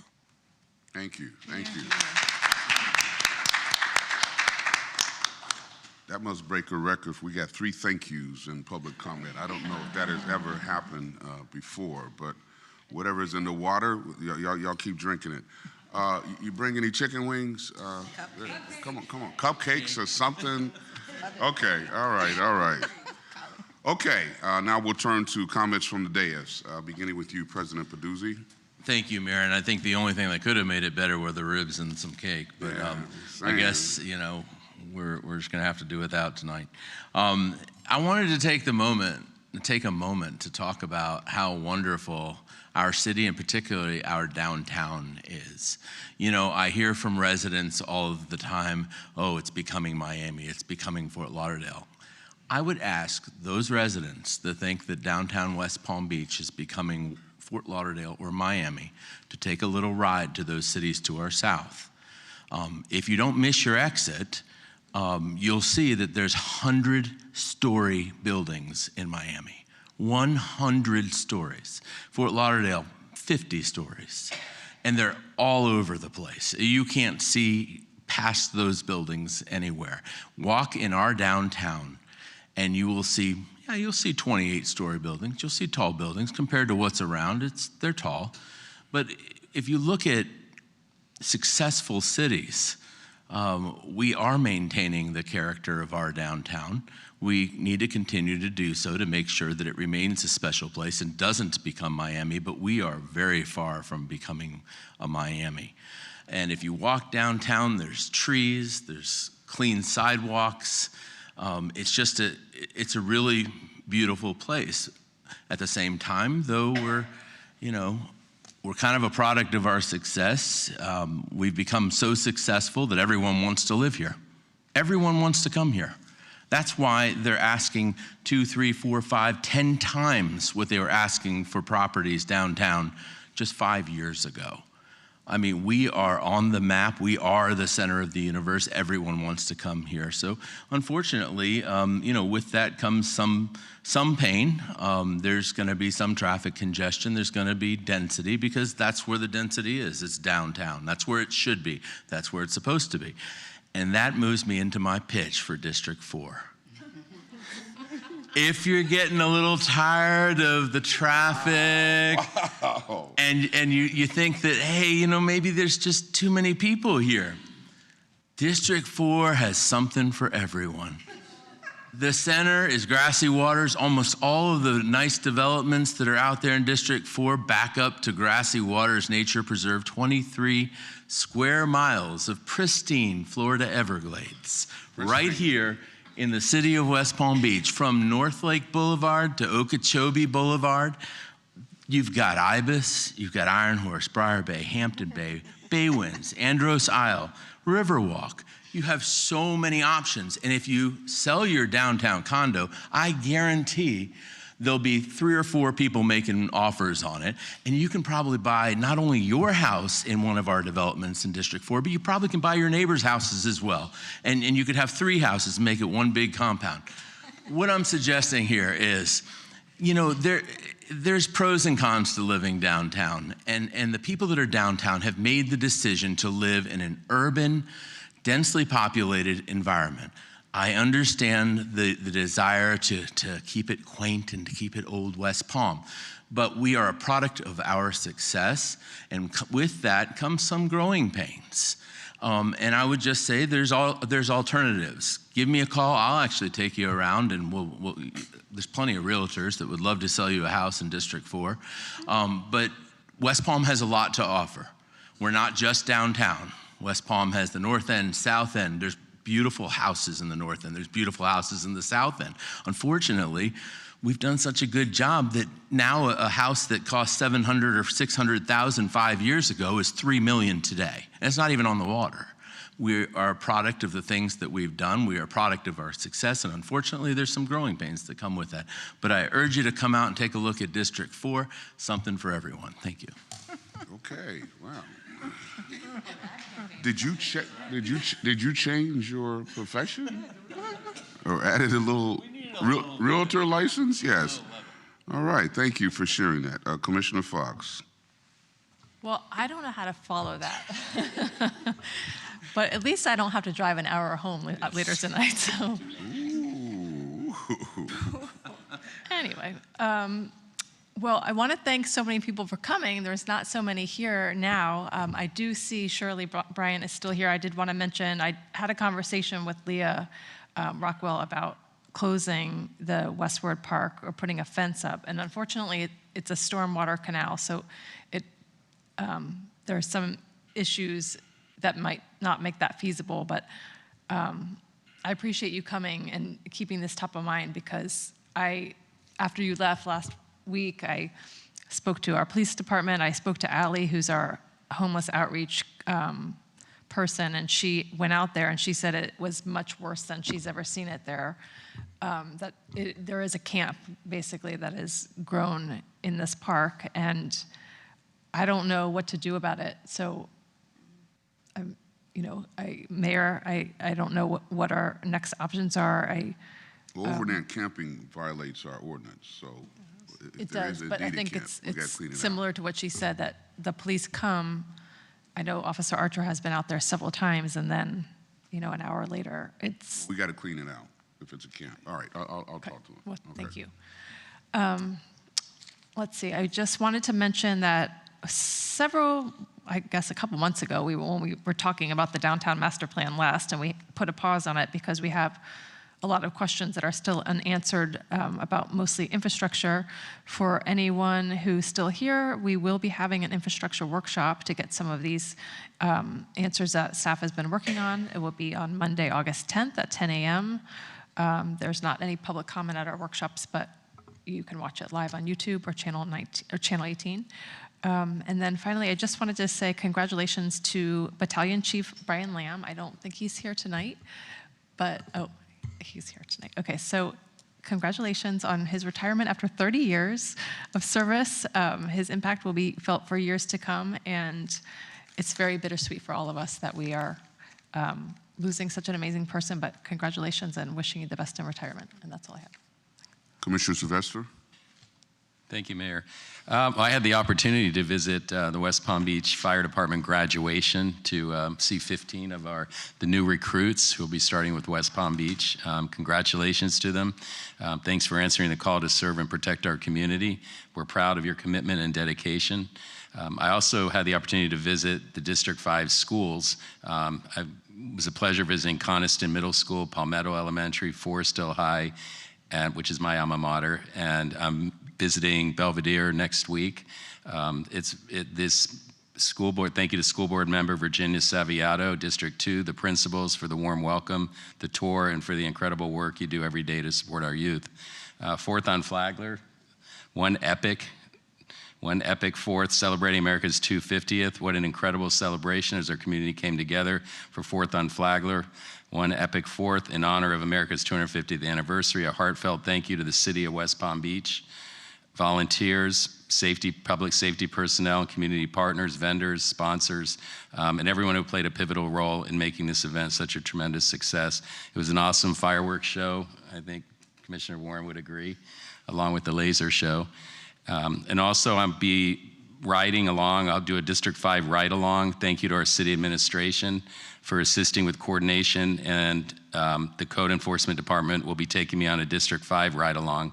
I'm excited to see neighborhood concerns firsthand, as this helps us better understand residents' needs and strengthens our commitment to improving quality of life throughout the district. In closing, I want to thank the city staff, my fellow commissioners, for having the patience to get me through the first 3 months of, I'm a work in progress. Has it been that long? 3 months? 3 months. Wow, time flies. Any comments? Time flies. Anyway, thank you very much, and I look forward to working with you more and getting better at it. Thank you. Thank you.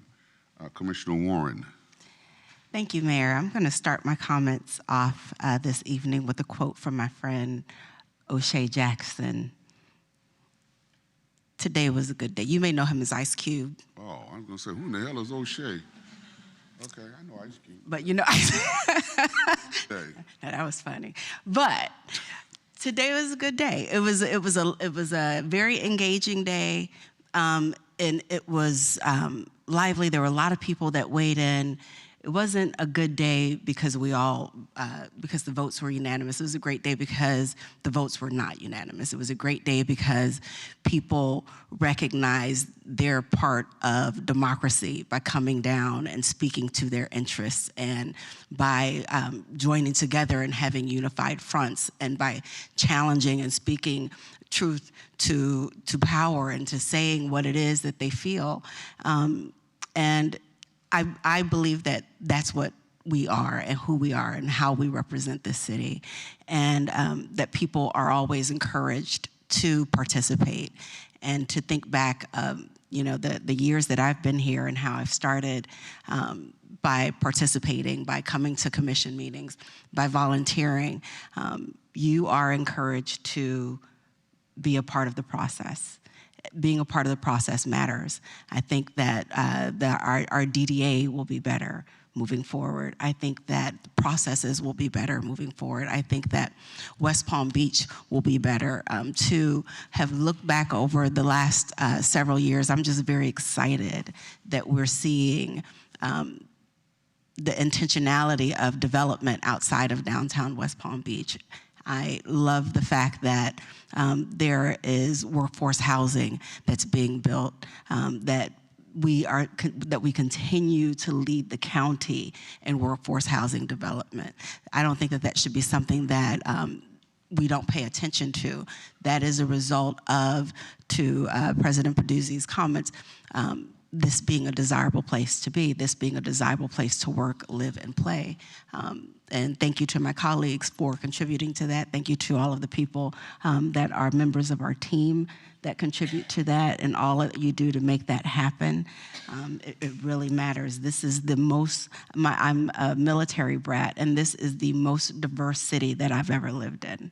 And I applaud how welcome we are, how welcoming we are, how eclectic we are, and how there are opportunities for everyone to live here and opportunities for people to start businesses and to work here. So I'm just happy to see all of the things that are happening. I appreciate the engaging conversation. I appreciate the different perspectives. I think that those perspectives are the things that make us better. I think that this dais is better because of each person that's here and all that we add, as well as the consideration that we give to the people that come down and weigh in on the issues that matter the most to them, bringing forward unsafe conditions that some people may not see, making sure that you are your own biggest advocate is the first thing that you can do, and the most important thing that you can do to make sure that there are people that can then answer to those questions, because we are all accountable to ensuring that we do the best that we can to provide the best, safest community. So I will conclude my comments there, but I am, and I'd also want to say that I've seen Eatin' Cake on Instagram, and where there have been the bloggers that have gone down and had his soul food and had his cupcakes. It is great to see that kind of progress as a result of actions that have been taken here. So, thank you. Commissioner Ward. Thank you, and I'm going to keep this short because the game starts at 8. But I did want to talk about the issues with the park. Just given the consistent issues we had at Curry, I will suggest, I think cameras are your best option. Our police can't continue to go around, and I think that the homeless population knows when a car is being unmonitored, and so it's really a short-lived experience, and then they're back at it. I think the best bet is cameras. I think the difference we had with Curry, it was such a vast area that people could kind of get away and move around. And in that regard, we never got it right on, and we never were able to. And it was a consistent, repeat effort. And I find it interesting that they ended up in that area because I have all these other pocket parks, and we were afraid that that was going to happen, that they were going to move somewhere, and where were they going to go? Was it Blum? Was it some other smaller little park? But I worry fencing off is again going to one, create an issue where you don't have anybody enjoying that area. That was the intent, right? And in that regard, if it's not beautification and it's something that our park should be focusing on to beautify it, then we should be looking at that. But I think the clearest way to do that is a deterrent. Either if when we have dumping, we have those, hey, this is being watched.